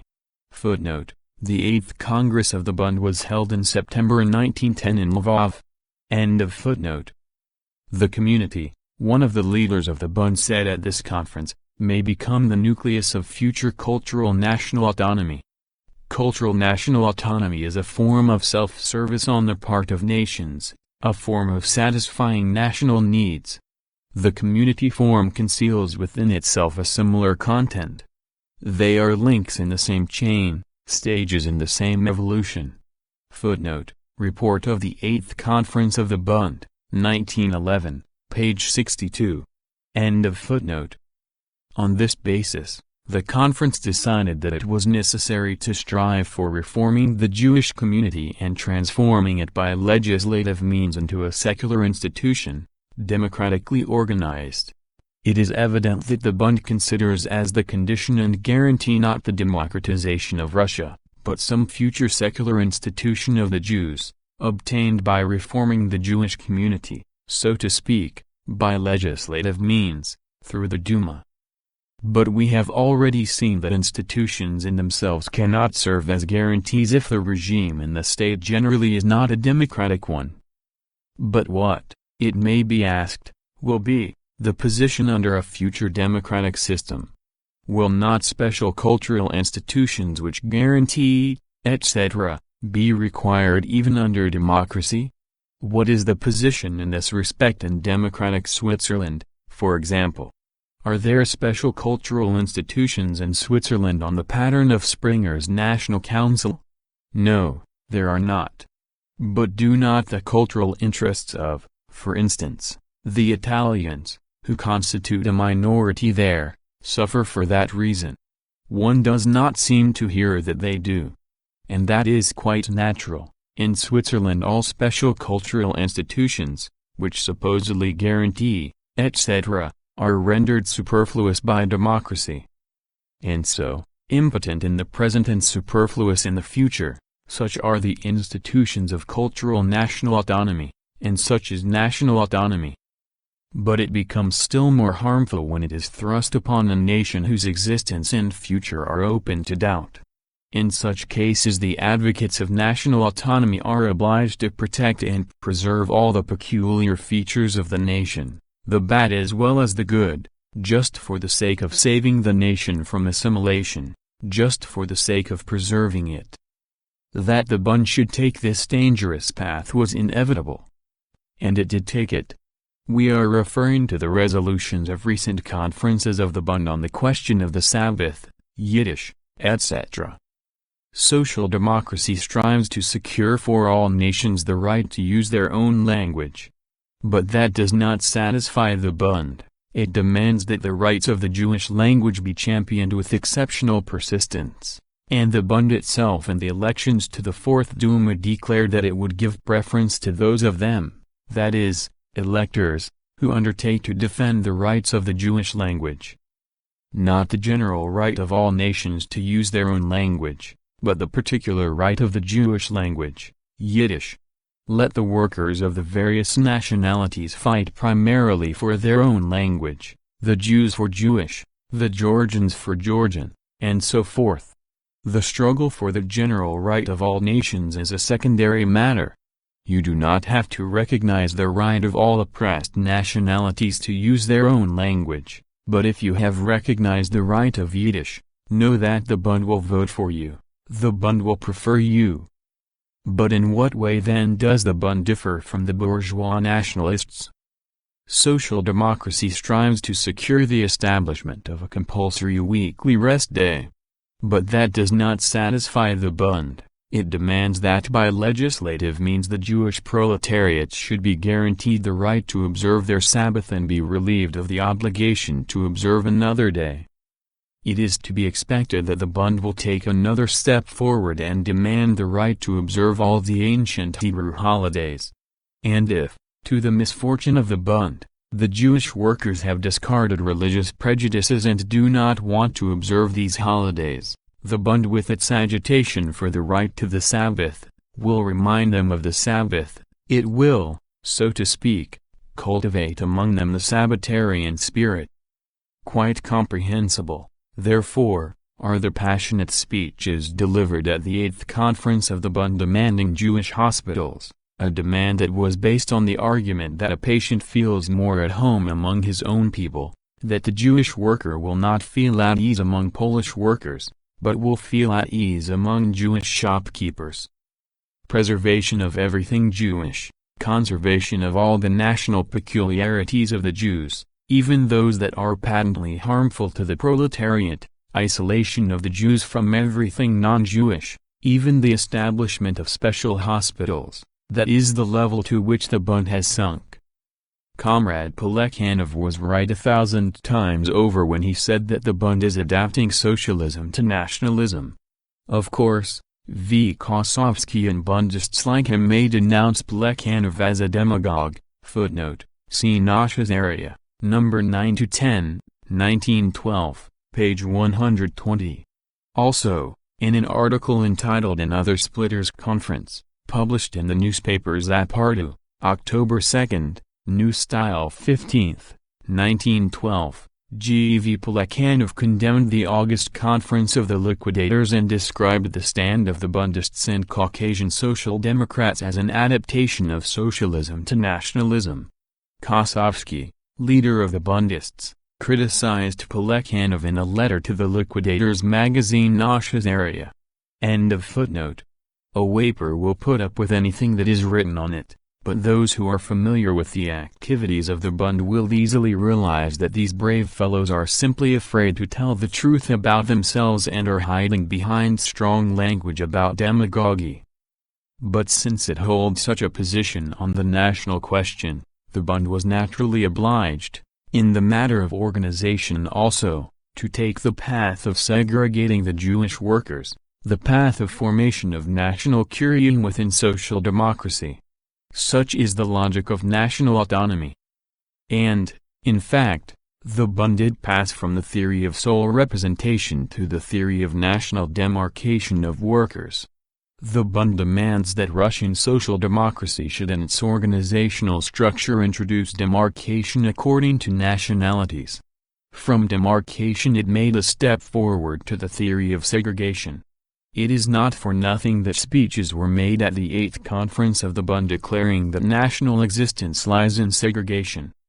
Organizational federalism harbors the elements of disintegration and separatism. The Bund is heading for separatism. And, indeed, there is nothing else it can head for. Its very existence as an extraterritorial organization drives it to separatism. The Bund does not possess a definite integral territory, it operates on foreign territories, whereas the neighboring Polish, Lettish and Russian social democracies are international territorial collective bodies. But the result is that every extension of these collective bodies means a loss to the Bund and a restriction of its field of action. There are two alternatives. Either Russian social democracy as a whole must be reconstructed on the basis of national federalism, which will enable the Bund to secure the Jewish proletariat for itself, or the territorial international principle of these collective bodies remains in force, in which case the Bund must be reconstructed on the basis of internationalism, as is the case with the Polish and Lettish social democracies. This explains why the Bund from the very beginning demanded the reorganization of Russian social democracy on a federal basis. Footnote: see concerning national autonomy and the reorganization of Russian social democracy on a federal basis, 1902, published by the Bund. End of footnote. In 1906, yielding to the pressure from below in favor of unity, the Bund chose a middle path and joined Russian social democracy. But how did it join? Whereas the Polish and Lettish social democracies joined for the purpose of peaceable joint action, the Bund joined for the purpose of waging war for a federation. That is exactly what Midem, the leader of the Bundists, said at the time.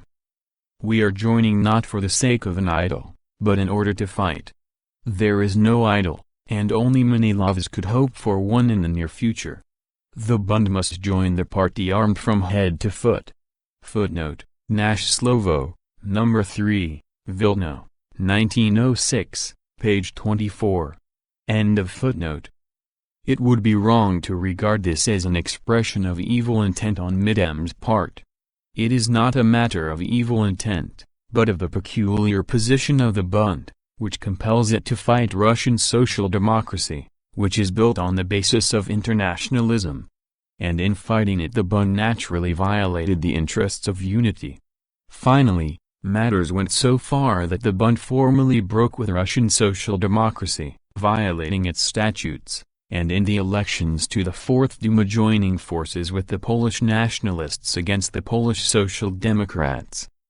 The Bund has apparently found that a rupture is the best guarantee for independent activity.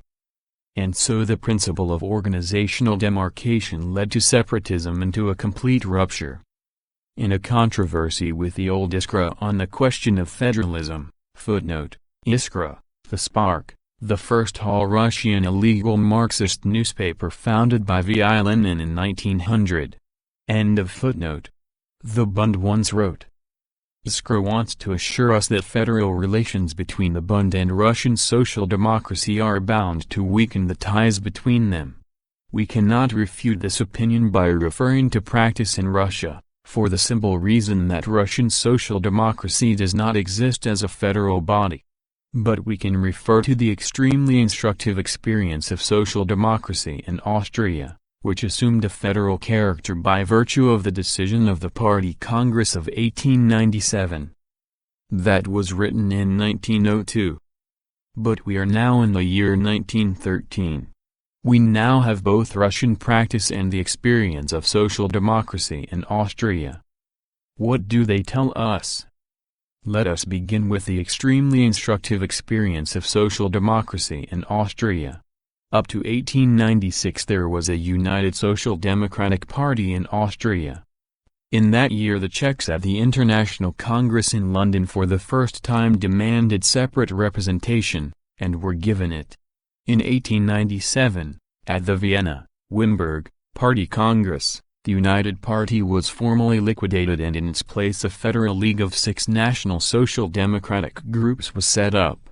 Subsequently these groups were converted into independent parties, which gradually severed contact with one another. Following the parties, the parliamentary group broke up. National clubs were formed. Next came the trade unions, which also split according to nationalities. Even the cooperative societies were affected, the Czech separatists calling upon the workers to split them up. Footnote: see the words quoted from a brochure by Karl Vanek in Dokumenti de Separatismus, page 29. Karl Vanek was a Czech social democrat who took an openly chauvinist and separatist stand. End of footnote. We will not dwell on the fact that separatist agitation weakens the workers' sense of solidarity and frequently drives them to strike-breaking. Thus the extremely instructive experience of social democracy in Austria speaks against the Bund and for the old Iskra. Federalism in the Austrian party has led to the most outrageous separatism, to the destruction of the unity of the labor movement. We have seen above that practical experience in Russia also bears this out. Like the Czech separatists, the Bundist separatists have broken with the general Russian Social Democratic Party. As for the trade unions, the Bundist trade unions, from the outset they were organized on national lines, that is to say, they were cut off from the workers of other nationalities. Complete segregation and complete rupture. That is what is revealed by the Russian practical experience of federalism. It is not surprising that the effect of this state of affairs upon the workers is to weaken their sense of solidarity and to demoralize them, and the latter process is also penetrating the Bund. We are referring to the increasing collisions between Jewish and Polish workers in connection with unemployment. Here is the kind of speech that was made on this subject at the 9th Conference of the Bund. We regard the Polish workers, who are ousting us, as pogromists, as scabs. We do not support their strikes, we break them. Secondly, we reply to being ousted by ousting in our turn. We reply to Jewish workers not being allowed into the factories by not allowing Polish workers near the benches. If we do not take this matter into our own hands, the workers will follow others. That is the way they talk about solidarity at a Bundist conference. You cannot go further than that in the way of demarcation and segregation. The Bund has achieved its aim. It is carrying its demarcation between the workers of different nationalities to the point of conflicts and strike-breaking. And there is no other course. If we do not take this matter into our own hands, the workers will follow others. Disorganization of the labor movement. Demoralization of the social democratic ranks, that is what the federalism of the Bund leads to. Thus the idea of cultural national autonomy, the atmosphere it creates, has proved to be even more harmful in Russia than in Austria. 6. The Caucasians, the Conference of the Liquidators. We spoke above of the waverings of one section of the Caucasian Social Democrats who were unable to withstand the nationalist epidemic. These waverings were revealed in the fact that, strange as it may seem, the above-mentioned Social Democrats followed in the footsteps of the Bund and proclaimed cultural national autonomy. Regional autonomy for the Caucasus as a whole and cultural national autonomy for the nations forming the Caucasus, that is the way these Social Democrats, who, incidentally, are linked with the Russian liquidators, formulate their demand. Listen to their acknowledged leader, the not unknown N. Everybody knows that the Caucasus differs profoundly from the Central Gubernias, both as regards the racial composition of its population and as regards its territory and agricultural development. The exploitation and material development of such a region require local workers acquainted with local peculiarities and accustomed to the local climate and culture. All laws designed to further the exploitation of the local territory should be issued locally and put into effect by local forces. Consequently, The jurisdiction of the central organ of Caucasian self-government should extend to legislation on local questions. Hence, the functions of the Caucasian Center should consist in the passing of laws designed to further the economic exploitation of the local territory and the material prosperity of the region. Footnote: see the Georgian newspaper Chvnitskaya Vrba, Our Life, No. 12, 1912. Chvnitskaya Vrba was a daily paper published by the Georgian Mensheviks and Kotais from July 1 to 22, 1912. End of footnote. Thus, regional autonomy for the Caucasus. If we abstract ourselves from the rather confused and incoherent arguments of N, it must be admitted that his conclusion is correct. Regional autonomy for the Caucasus, within the framework of a general state constitution, which N does not deny, is indeed essential because of the peculiarities of its composition and its conditions of life. This was also acknowledged by the Russian Social Democratic Party, which at its Second Congress proclaimed regional self-government for those border regions which in respect of their conditions of life and the composition of their population differ from the regions of Russia proper. When Mardov submitted this point for discussion at the Second Congress, he justified it on the grounds that the vast extent of Russia and the experience of our centralized administration point to the necessity and expediency of regional self-government for such large units as Finland, Poland, Lithuania and the Caucasus. But it follows that regional self-government is to be interpreted as regional autonomy. But N goes further. According to him, regional autonomy for the Caucasus covers only one aspect of the question. So far we have spoken only of the material development of local life. But the economic development of a region is facilitated not only by economic activity but also by spiritual, cultural activity. A culturally strong nation is strong also in the economic sphere. But the cultural development of nations is possible only in the national languages. Consequently, all questions connected with the native language are questions of national culture. Such are the questions of education, the judicature, the church, literature, art, science, the theater, etc. If the material development of a region unites nations, matters of national culture disunite them and place each in a separate sphere. Activities of the former kind are associated with a definite territory. This is not the case with matters of national culture. These are associated not with a definite territory but with the existence of a definite nation. The fate of the Georgian language interests a Georgian, no matter where he lives.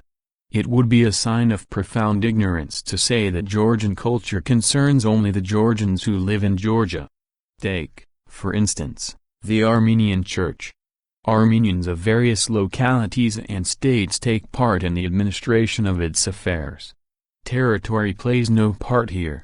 Or, for instance, the creation of a Georgian museum interests not only the Georgians of Tiflis, but also the Georgians of Baku, Kutais, St. Petersburg, etc. Hence, the administration and control of all affairs of national culture must be left to the nations concerned.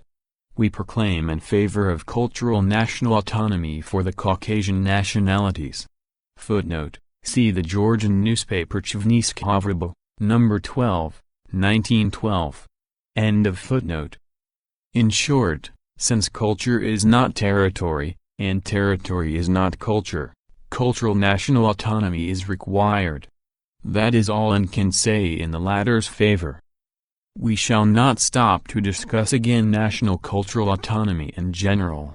We have already spoken of its objectionable character. We should like to point out only that, while being unsuitable in general, cultural national autonomy is also meaningless and nonsensical in relation to Caucasian conditions. And for the following reason. Cultural national autonomy presumes more or less developed nationalities, with a developed culture and literature. Failing these conditions, autonomy loses all sense and becomes an absurdity. But in the Caucasus there are a number of nationalities each possessing a primitive culture, a separate language, but without its own literature, nationalities, moreover, which are in a state of transition, partly becoming assimilated and partly continuing to develop. How is cultural national autonomy to be applied to them? What is to be done with such nationalities?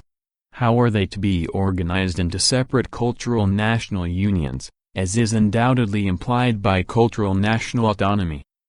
What is to be done with the Mingrelians, the Abkhazians, the Agarians, the Svanetians, the Legians, and so on, who speak different languages but do not possess a literature of their own? To what nations are they to be attached? Can they be organized into national unions? Around what cultural affairs are they to be organized? What is to be done with the Ossetians, of whom the Transcaucasian Ossetians are becoming assimilated, but are as yet by no means wholly assimilated, by the Georgians, while the Ciscaucasian Ossetians are partly being assimilated by the Russians and partly continuing to develop and are creating their own literature? How are they to be organized into a single national union? To what national union should one attach the Agarians, who speak the Georgian language, but whose culture is Turkish and who profess the religion of Islam? Shall they be organized separately from the Georgians with regard to religious affairs and together with the Georgians with regard to other cultural affairs? And what about the Kabyletians, the Ingushes, the Angelos? What kind of autonomy is that which excludes a whole number of nationalities from the list? No, that is not a solution of the national question, but the fruit of idle fancy. But let us grant the impossible and assume that our end's national cultural autonomy has been put into effect. Where would it lead to? What would be its results? Take, for instance, the Transcaucasian Tatars, with their minimum percentage of literates, their schools controlled by the omnipotent mullahs and their culture permeated by the religious spirit.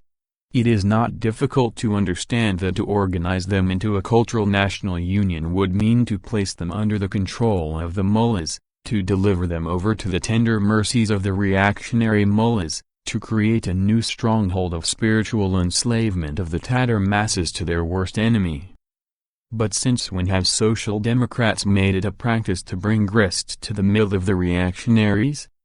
Could the Caucasian liquidators really find nothing better to proclaim than the isolation of the Transcaucasian Tatars within a cultural national union which would place the masses under the thraldom of vicious reactionaries?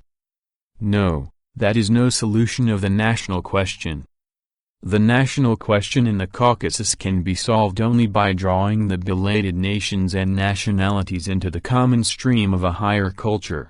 It is the only progressive solution and the only solution acceptable to social democracy. Regional autonomy in the Caucasus is acceptable because it would draw the belated nations into the common cultural development, it would help them to cast off the shell of small nation insularity, it would impel them forward and facilitate access to the benefits of higher culture.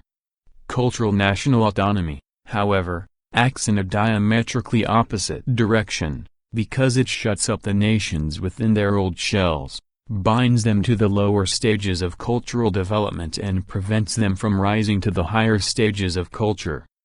In this way national autonomy counteracts the beneficial aspects of regional autonomy and nullifies it. That is why the mixed type of autonomy which combines national cultural autonomy and regional autonomy as proposed by N is also unsuitable. This unnatural combination does not improve matters but makes them worse, because in addition to retarding the development of the belated nations it transforms regional autonomy into an arena of conflict between the nations organized in the national unions. Thus cultural national autonomy, which is unsuitable generally, would be a senseless, reactionary undertaking in the Caucasus. So much for the cultural national autonomy of N and his Caucasian fellow thinkers. Whether the Caucasian liquidators will take a step forward and follow in the footsteps of the Bund on the question of organization also, the future will show. So far, in the history of social democracy, federalism and organization always preceded national autonomy and program. The Austrian Social Democrats introduced organizational federalism as far back as 1897, and it was only 2 years later, 1899, that they adopted national autonomy. The Bundists spoke distinctly of national autonomy for the first time in 1901, whereas organizational federalism had been practiced by them since 1897. The Caucasian liquidators have begun from the end, from national autonomy. If they continue to follow in the footsteps of the Bund, they will first have to demolish the whole existing organizational edifice, which was erected at the end of the 90s on the basis of internationalism. But, easy though it was to adopt national autonomy, which is still not understood by the workers, it will be difficult to demolish an edifice which it has taken years to build and which has been raised and cherished by the workers of all the nationalities of the Caucasus. This Herostration undertaking has only to be begun, and the eyes of the workers will be opened to the nationalist character of cultural national autonomy. While the Caucasians are settling the national question in the usual manner, by means of verbal and written discussion, the All-Russian Conference of the Liquidators has invented a most unusual method. It is a simple and easy method. Listen to this. Having heard the communication of the Caucasian delegation to the effect that it is necessary to demand national cultural autonomy, this conference, while expressing no opinion on the merits of this demand, declares that such an interpretation of the clause of the program which recognizes the right of every nationality to self-determination does not contradict the precise meaning of the program. Thus, first of all they express no opinion on the merits of the question, and then they declare an original method. And what does this original conference declare? That the demand for national cultural autonomy does not contradict the precise meaning of the program, which recognizes the right of nations to self-determination. Let us examine this proposition. The clause on self-determination speaks of the rights of nations. According to this clause, nations have the right not only of autonomy but also of secession. It is a question of political self-determination. Whom did the liquidators want to fool when they endeavored to misinterpret this right of nations to political self-determination, which has long been recognized by the whole of international social democracy? Or perhaps the liquidators will try to wriggle out of the situation and defend themselves by the sophism that cultural national autonomy does not contradict the rights of nations? That is to say, if all the nations in a given state agree to arrange their affairs on the basis of cultural national autonomy, they, the given sum of nations, are fully entitled to do so, and nobody may forcibly impose a different form of political life on them. This is both new and clever. Should it not be added that, speaking generally, a nation has the right to abolish its own constitution, replace it by a system of tyranny, and revert to the old order on the grounds that the nation, and the nation alone, has the right to determine its own destiny? We repeat, in this sense, neither cultural national autonomy nor any other kind of nationalist reaction contradicts the rights of nations. Is that what the esteemed conference wanted to say? No, not that. It specifically says that cultural national autonomy does not contradict, not the rights of nations, but the precise meaning of the program. The point here is the program and not the rights of nations. And that is quite understandable. If it were some nation that addressed itself to the Conference of Liquidators, the conference might have directly declared that the nation has a right to cultural national autonomy. But it was not a nation that addressed itself to the conference, but a delegation of Caucasian social democrats, bad social democrats, it is true, but social democrats nevertheless. And they inquired not about the rights of nations, but whether cultural national autonomy contradicted the principles of social democracy, whether it did not contradict the precise meaning of the program of social democracy. Thus, the rights of nations and the precise meaning of the program of social democracy are not one and the same thing. Evidently, there are demands which, while they do not contradict the rights of nations, may yet contradict the precise meaning of the program. For example, the program of the Social Democrats contains a clause on freedom of religion. According to this clause, any group of persons have the right to profess any religion they please, Catholicism, the religion of the Orthodox Church, etc. Social Democrats will combat all forms of religious persecution, be it of members of the Orthodox Church, Catholics or Protestants. Does this mean that Catholicism, Protestantism, etc., do not contradict the precise meaning of the program? No, it does not. Social Democrats will always protest against persecution of Catholicism or Protestantism. They will always defend the right of nations to profess any religion they please, but at the same time, on the basis of a correct understanding of the interests of the proletariat, they will carry on agitation against Catholicism, Protestantism and the religion of the Orthodox Church in order to achieve the triumph of the socialist world outlook. And they will do so just because there is no doubt that Protestantism, Catholicism, the religion of the Orthodox Church, etc., contradict the precise meaning of the program, that is, the correctly understood interests of the proletariat. The same must be said of self-determination.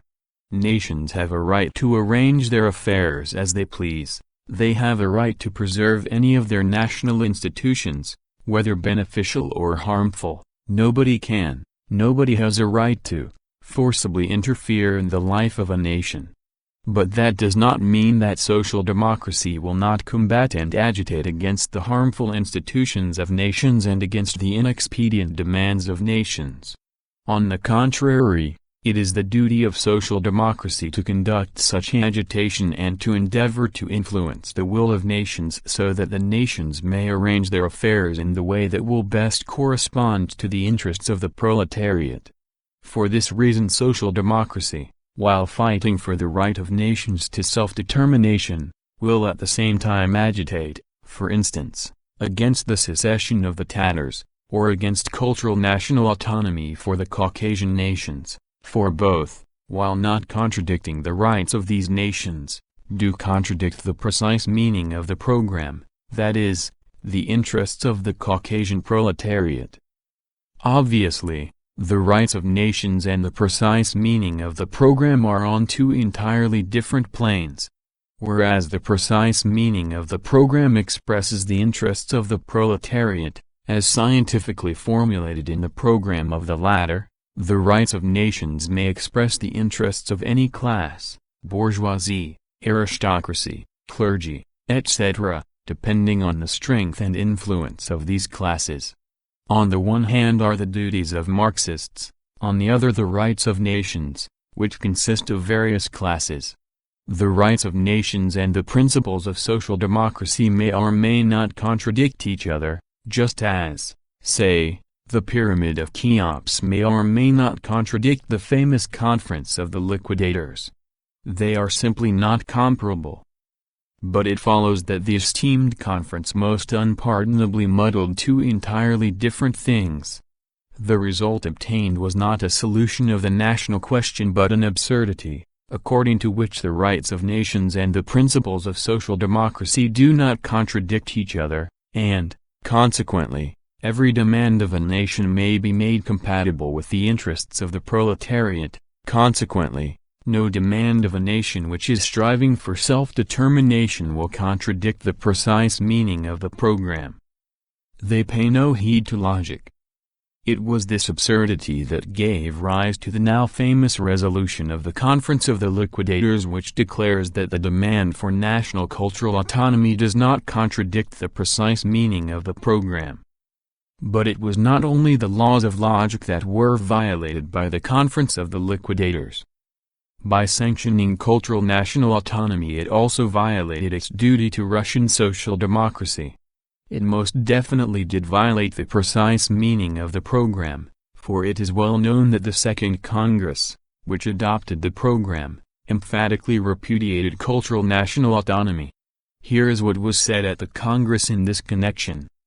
Goldblatt, Bundist, I deem it necessary that special institutions be set up to protect the freedom of cultural development of nationalities, and I therefore propose that the following words be added to Section 8, and the creation of institutions which will guarantee them complete freedom of cultural development. This, as we know, is the Bund's definition of cultural national autonomy. J. Stalin. Martinov pointed out that general institutions must be so constituted as to protect particular interests also. It is impossible to create a special institution to guarantee freedom for cultural development of the nationalities. Yegorov. On the question of nationality we can adopt only negative proposals, that is, we are opposed to all restrictions upon nationality. But we, as Social Democrats, are not concerned with whether any particular nationality will develop as such. That is a spontaneous process. Koltsov. The delegates from the Bund are always offended when their nationalism is referred to. Yet the amendment proposed by the delegate from the Bund is of a purely nationalist character. We are asked to take purely offensive measures in order to support even nationalities that are dying out. In the end Goldblatt's amendment was rejected by the majority, only 3 votes being cast for it. Thus it is clear that the conference of the liquidators did contradict the precise meaning of the program. It violated the program. The liquidators are now trying to justify themselves by referring to the Stockholm Congress, which they allege sanctioned cultural national autonomy. Thus, V. Kosovsky writes, as we know, according to the agreement adopted by the Stockholm Congress, the Bund was allowed to preserve its national program, pending a decision on the national question by a General Party Congress. This Congress recorded that national cultural autonomy at any rate does not contradict the General Party program. Footnote, Nosh's area, number 9-10, 1912, page 120. End of footnote. But the efforts of the liquidators are in vain. The Stockholm Congress never thought of sanctioning the program of the Bund, it merely agreed to leave the question open for the time being. The brave Kosovsky did not have enough courage to tell the whole truth. But the facts speak for themselves. Here they are. An amendment was moved by Galin. The question of the national program is left open in view of the fact that it is not being examined by the Congress. For, 50 votes, against, 32. Voice, what does that mean, open? Chairman, when we say that the national question is left open, it means that the Bund may maintain its decision on this question until the next Congress, our italics. J. Stalin. Footnote, see Nash Slovo, number 8, 1906, page 53. End of footnote.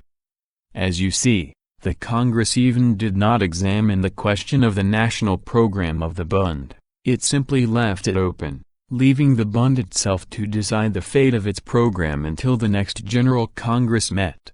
In other words, the Stockholm Congress avoided the question, expressing no opinion on cultural national autonomy one way or another.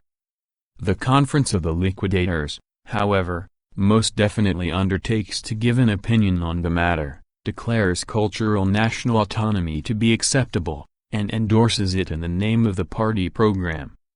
The difference is only too evident. Thus, in spite of all its artifices, the Conference of the Liquidators did not advance the national question a single step. All it could do was to squirm before the Bund and the Caucasian national liquidators. 7. The national question in Russia. It remains for us to suggest a positive solution of the national question.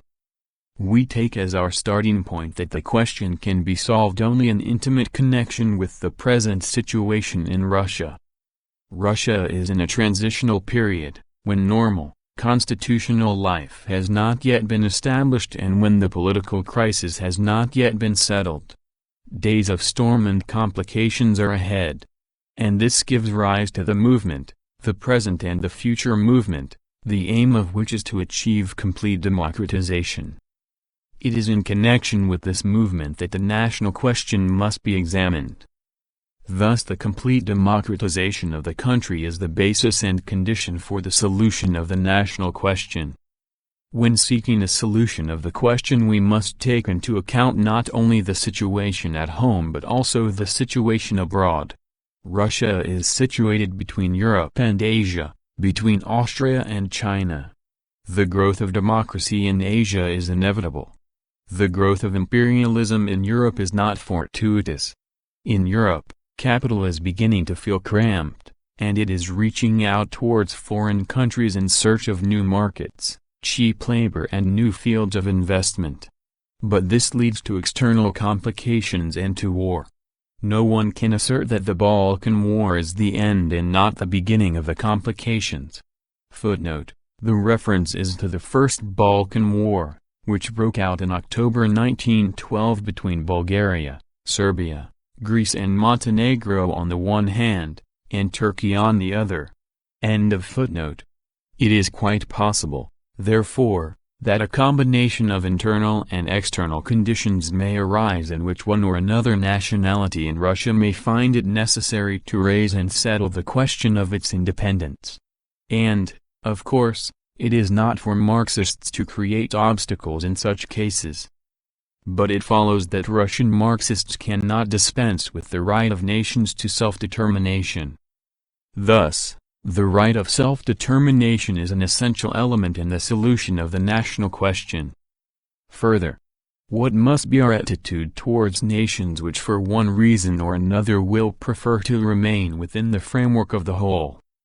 We have seen that cultural national autonomy is unsuitable. Firstly, it is artificial and impracticable, for it proposes artificially to draw into a single nation people whom the march of events, real events, is disuniting and dispersing to every corner of the country. Secondly, it stimulates nationalism, because it leads to the viewpoint in favor of the demarcation of people according to national curia, the organization of nations, the preservation and cultivation of national peculiarities, all of which are entirely incompatible with social democracy. It is not fortuitous that the Moravian separatists in the Reichsrat, having severed themselves from the German Social Democratic deputies, have united with the Moravian bourgeois deputies to form a single, so to speak, Moravian Kolo. Nor is it fortuitous that the separatists of the Bund have got themselves involved in nationalism by acclaiming the Sabbath and Yiddish. There are no Bundist deputies yet in the Duma, but in the Bund area there is a clerical reactionary Jewish community, in the controlling institutions of which the Bund is arranging, for a beginning, a get-together of the Jewish workers and bourgeois. Such is the logic of cultural national autonomy. Thus, national autonomy does not solve the problem. What, then, is the way out? The only correct solution is regional autonomy, autonomy for such crystallized units as Poland, Lithuania, the Ukraine, the Caucasus, etc. The advantage of regional autonomy consists, first of all, in the fact that it does not deal with a fiction bereft of territory, but with a definite population inhabiting a definite territory. Next, it does not divide people according to nations, it does not strengthen national barriers, on the contrary, it breaks down these barriers and unites the population in such a manner as to open the way for division of a different kind, division according to classes. Finally, it makes it possible to utilize the natural wealth of the region and to develop its productive forces in the best possible way without awaiting the decisions of a common center, functions which are not inherent features of cultural national autonomy. Thus, regional autonomy is an essential element in the solution of the national question. Of course, not one of the regions constitutes a compact, homogeneous nation, for each is interspersed with national minorities. Such are the Jews in Poland, the Lets in Lithuania, the Russians in the Caucasus, the Poles in the Ukraine, and so on. It may be feared, therefore, that the minorities will be oppressed by the national majorities. But there will be grounds for fear only if the old order continues to prevail in the country. give the country complete democracy and all grounds for fear will vanish. It is proposed to bind the dispersed minorities into a single national union. But what the minorities want is not an artificial union, but real rights in the localities they inhabit. What can such a union give them without complete democratization? On the other hand, what need is there for a national union when there is complete democratization? What is it that particularly agitates a national minority? A minority is discontented not because there is no national union but because it does not enjoy the right to use its native language. Permit it to use its native language and the discontent will pass of itself. A minority is discontented not because there is no artificial union but because it does not possess its own schools. Give it its own schools and all grounds for discontent will disappear. A minority is discontented not because there is no national union, but because it does not enjoy liberty of conscience, religious liberty, liberty of movement, etc. Give it these liberties and it will cease to be discontented. Thus, equal rights of nations in all forms, language, schools, etc., is an essential element in the solution of the national question. Consequently, a state law based on complete democratization of the country is required, prohibiting all national privileges without exception and every kind of disability or restriction on the rights of national minorities. That, and that alone, is the real, not a paper guarantee of the rights of a minority. One may or may not dispute the existence of a logical connection between organizational federalism and cultural national autonomy. But one cannot dispute the fact that the latter creates an atmosphere favoring unlimited federalism, developing into complete rupture, into separatism. If the Czechs in Austria and the Bundists in Russia began with autonomy, passed to federation and ended in separatism, there can be no doubt that an important part in this was played by the nationalist atmosphere that is naturally generated by cultural national autonomy. It is not fortuitous that national autonomy and organizational federalism go hand in hand. It is quite understandable. Both demand demarcation according to nationalities. Both presume organization according to nationalities. The similarity is beyond question. The only difference is that in one case the population as a whole is divided, while in the other it is the social democratic workers who are divided. We know where the demarcation of workers according to nationalities leads to. The disintegration of a united workers' party, the splitting of trade unions according to nationalities, aggravation of national friction, national strike-breaking, complete demoralization within the ranks of social democracy, such are the results of organizational federalism. This is eloquently borne out by the history of social democracy in Austria and the activities of the Bund in Russia. The only cure for this is organization on the basis of internationalism. To unite locally the workers of all nationalities of Russia into single, integral collective bodies, to unite these collective bodies into a single party, such is the task. It goes without saying that a party structure of this kind does not preclude, but on the contrary presumes, wide autonomy for the regions within the single integral party. The experience of the Caucasus proves the expediency of this type of organization. If the Caucasians have succeeded in overcoming the national friction between the Armenian and Tatar workers, if they have succeeded in safeguarding the population against the possibility of massacres and shooting affrays, if in Baku, that kaleidoscope of national groups, national conflicts are now no longer possible, and if it has been possible to draw the workers there into the single current of a powerful movement, then the international structure of the Caucasian social democracy was not the least factor in bringing this about. The type of organization influences not only practical work. It stamps an indelible impress on the whole mental life of the worker. The worker lives the life of his organization, which stimulates his intellectual growth and educates him. And thus, acting within his organization and continually meeting their comrades from other nationalities, and side by side with them waging a common struggle under the leadership of a common collective body, he becomes deeply imbued with the idea that workers are primarily members of one class family, members of the United Army of Socialism. And this cannot but have a tremendous educational value for large sections of the working class. Therefore, the international type of organization serves as a school of fraternal sentiments and is a tremendous agitational factor on behalf of internationalism. But this is not the case with an organization on the basis of nationalities. When the workers are organized according to nationality, they isolate themselves within their national shells, fenced off from each other by organizational barriers. The stress is laid not on what is common to the workers but on what distinguishes them from each other. In this type of organization, the worker is primarily a member of his nation, a Jew, a Pole, and so on. It is not surprising that national federalism in organization inculcates in the workers a spirit of national seclusion. Therefore, the national type of organization is a school of national narrow-mindedness and stagnation. Thus we are confronted by two fundamentally different types of organization, the type based on international solidarity and the type based on the organizational demarcation of the workers according to nationalities.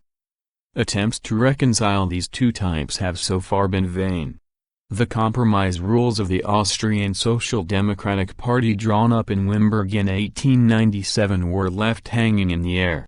The Austrian party fell to pieces and dragged the trade unions with it.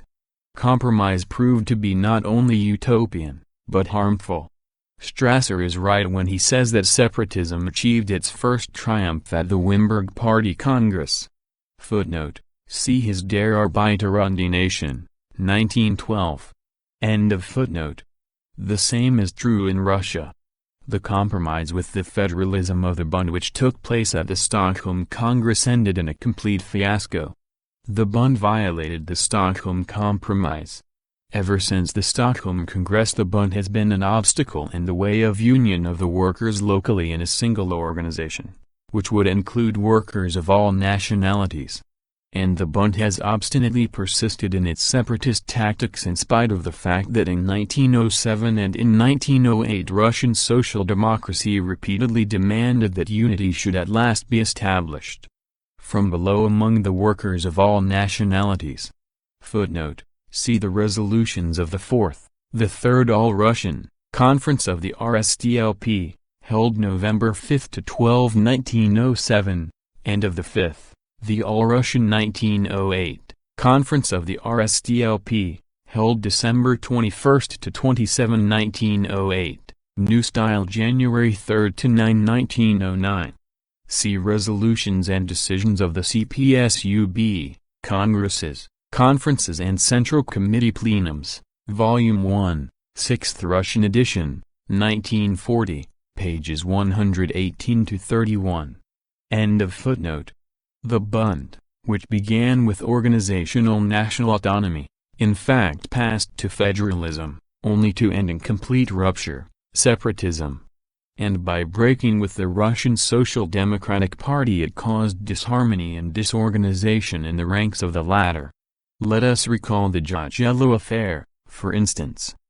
Footnote: E. J. Jagiello, a member of the Polish Socialist Party, PPS, was elected to the 4th State Duma for Warsaw as a result of a bloc formed by the Bund, the Polish Socialist Party and the bourgeois nationalists against the Polish Social Democrats. By a vote of the 7 Menshevik liquidators against the 6 Bolsheviks, the Social Democratic group and the Duma adopted a resolution that Jagiello be accepted as a member of the group. End of footnote. The path of compromise must therefore be discarded as utopian and harmful. One thing or the other, either the federalism of the Bund, in which case the Russian Social Democratic Party must reform itself on a basis of demarcation of the workers according to nationalities, or an international type of organization, in which case the Bund must reform itself on a basis of territorial autonomy after the pattern of the Caucasian, Lettish and Polish social democracies, and thus make possible the direct union of the Jewish workers with the workers of the other nationalities of Russia. There is no middle course, principles triumph, they do not compromise. Thus, the principle of international solidarity of the workers is an essential element in the solution of the national question. Vienna, January 1913. K. Stalin.